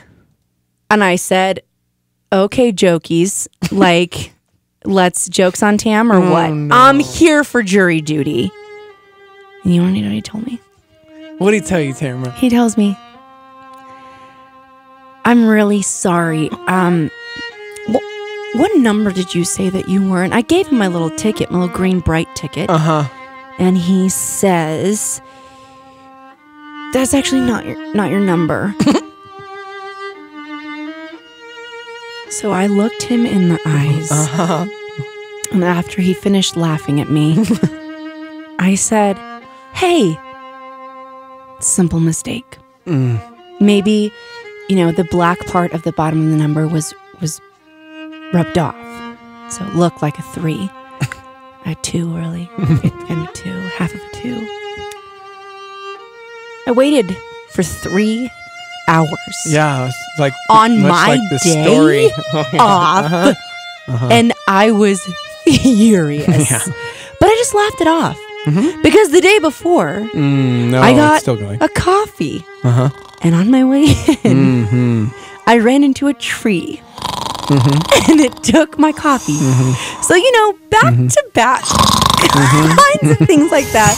That's tickling my ears. It's really seriously tickling my ears. Sorry. So I was furious because I went in, wrong number, okay? So I spent 3 hours of my life. I should have known when no one else from my jury was there either. Unbelievable. I know their kids' names at this point. So that happened. I went and it's done. Oh, yes. I gotta get over keep that. talking. Please. Hello. Hi. Hello. Hello. Hi. So I serve on the Ladies' pettit hour. jury. On the pedo jury? I think it was called pettit jury in Sandoval County. Kind of like that other lady. It was 2 months, every Thursday, all day long. And you just hear a bunch of cases and see if there's enough evidence to indict and send it to trial. Crazy. Wow. Yeah, so we were in there one morning listening to some case. I don't even remember. It was about land or, I don't know, something.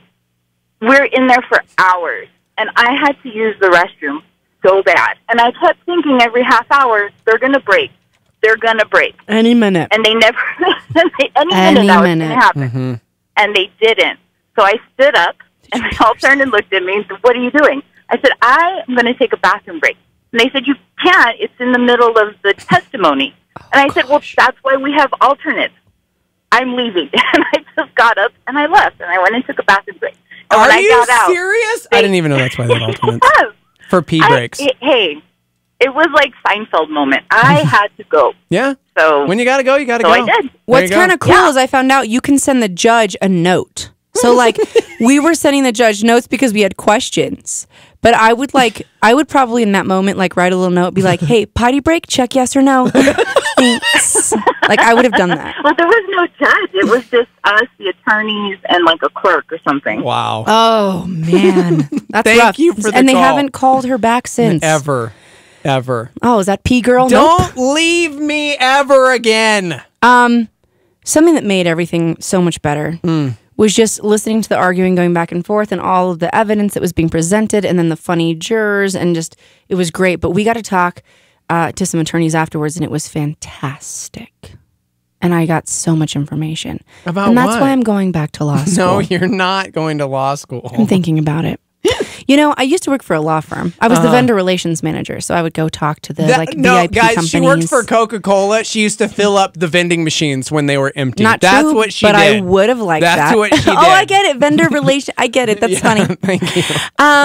And so when I was there, I got to travel a little bit. Got to work in the law firm, and when I put my 2 weeks in to go to singing professionally, the attorney said, "I'll pay for you to go to law school. You just have to work for me for 1 year, and I'll pay for you to go to law school." I still have checked in just to make sure that the deal is still available. You know what I mean? Because I'm thinking about doing that. What are your thoughts on that? Think I'd be a good lawyer, a mediator, maybe a prosecuting attorney, so I could corner you and never let you out. What? Roared at you.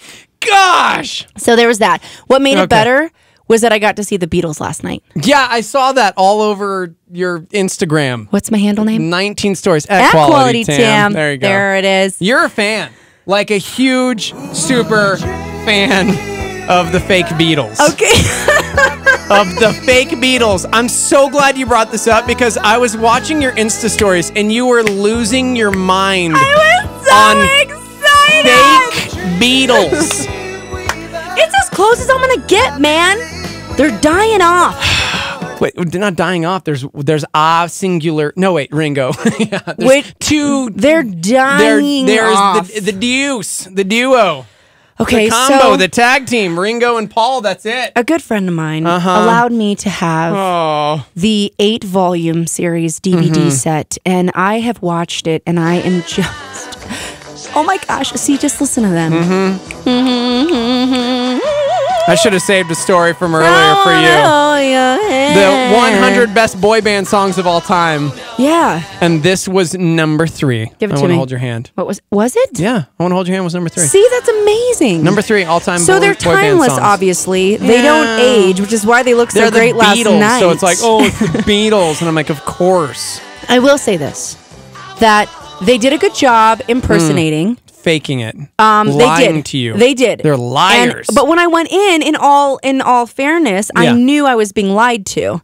But I still was touched by their beautiful harmonies. Okay. The crowd was going crazy. Guys, her Instagram, she was seriously just I had hearts in my losing it. eyes.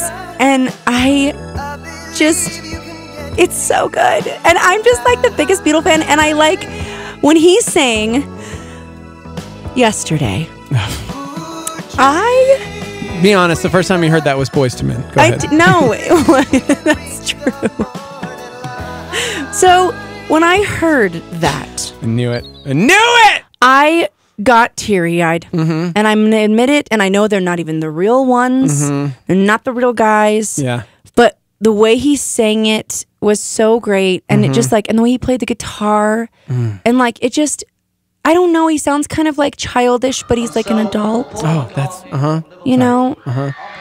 And just how he talks is I'm just, changing this. I don't it's, Go ahead. and it just, bores me to tears. No, it doesn't. The Beatles. It did not bore me to tears. Back when I was a kid, you could either be a Beatles kid or an Elvis kid, and my family was definitely an Elvis kid. Why can't you be both? You can't be both. Why you can not? kind of be both, but according to Quentin Tarantino, like you can never like them equally. Okay. You can like one more than the other always, because that's what it is. One is like this, and then one of them's rock and roll. Okay. Here's the thing.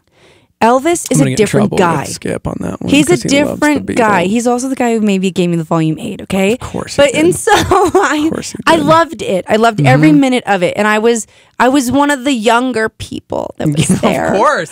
But I course. was thrilled. It was at Pope Joy. We had a blast. Okay. It's the fake Beatles. I'm throwing the keyboard. It was I'm throwing the keyboard. amazing. Okay. I just can't do that. No. It's an impersonator. It's fake.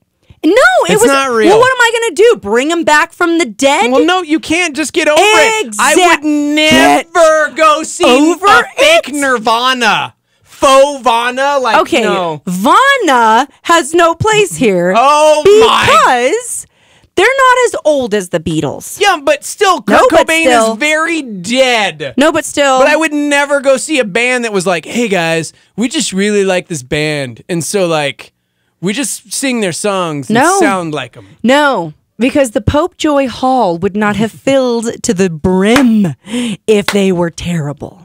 Okay? I'm just throwing it out Just there. live in the now, bro. It was great. You're living in the past. I was definitely there now. Turn the page. And so Move on. I did. I turned the page, Okay. and the next page said, The Twist. And I jumped up, and I danced in my little tush. Oh, man. It was great. And the lady in front of me was like, do that twist. And she's like, all like getting all crazy into it. It was great. It was amazing. Guys, I had the best time. It was so I've had a really eventful last please couple. Tell me you're here. I'm here. We're gonna find out if I can come tomorrow. We're gonna find out at 4:30 today. Probably 4:33 because I will have called by then. You texted yesterday, and I literally 4:32. started crying. He cried. I shed tears, guys. So what happens when I text people? People just get overwhelmed. I was so and they're upset so that she was like, I'm excited. going to be there. And I was like, but I don't want to. That's a lie. I really missed you. I'm glad you're here. That's true. Need you, girl. I need you. Okay. That was an original. Okay. I just wrote it. Well, if you miss any part of the show, we podcast it. You can catch us on demand, star88.fm. You can subscribe to us at iTunes, Google Play. Sorry, guys. Just wasn't a Beatles guy. It's fine. You don't have to be. You would have respected them a little more if you went. Yeah. It was good, and I plan on going to Vegas and watching the other guys who I guess are Give me like the triple times Stones. better. Give me You the want to Who. get stoned? Did you record that? God. Dump that. I don't want to be a part of that. Get that off this air. Get it out of the air. Tomorrow, Not clean air. Erickson from Good Fortune Tattoo going to be hanging in studio with me, and this girl, cool. Maybe. Do you maybe think he'll give me one in studio? I'm actually getting one tomorrow. But are you going to get one from him? Live from the Dream Style Remodeling Star 88 We're going to be Studios. tatting up our bodies. Live in studio. Ouch. Now I want to do that. Maybe I'll get a little something. I feel like that would be really boring If I bring radio. cash, is Just be that like, illegal? Oh, okay, stop. Just a second. I just need a minute. I just need a ouch, ouch. Although now it kind of feels like a dare. I bet you I could hold a conversation while I'm getting a tattoo. I could. Could you just go there in your head? Let's do this. Do I have any tattoos? You'll never know. Yeah, I don't know actually. No, you don't. Okay, all right. Tomorrow. Nope. More of us. Save it for radio. Prayers for Dex while he's away. 6 to Working 9, out. guys. But with good behavior, they did say. Okay, They're gonna all let right. him. I wouldn't. No.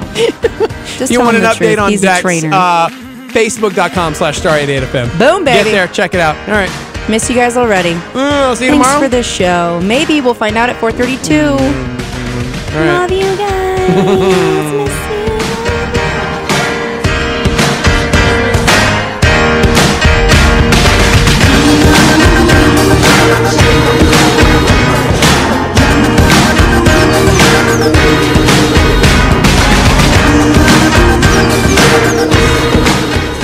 That's all we got.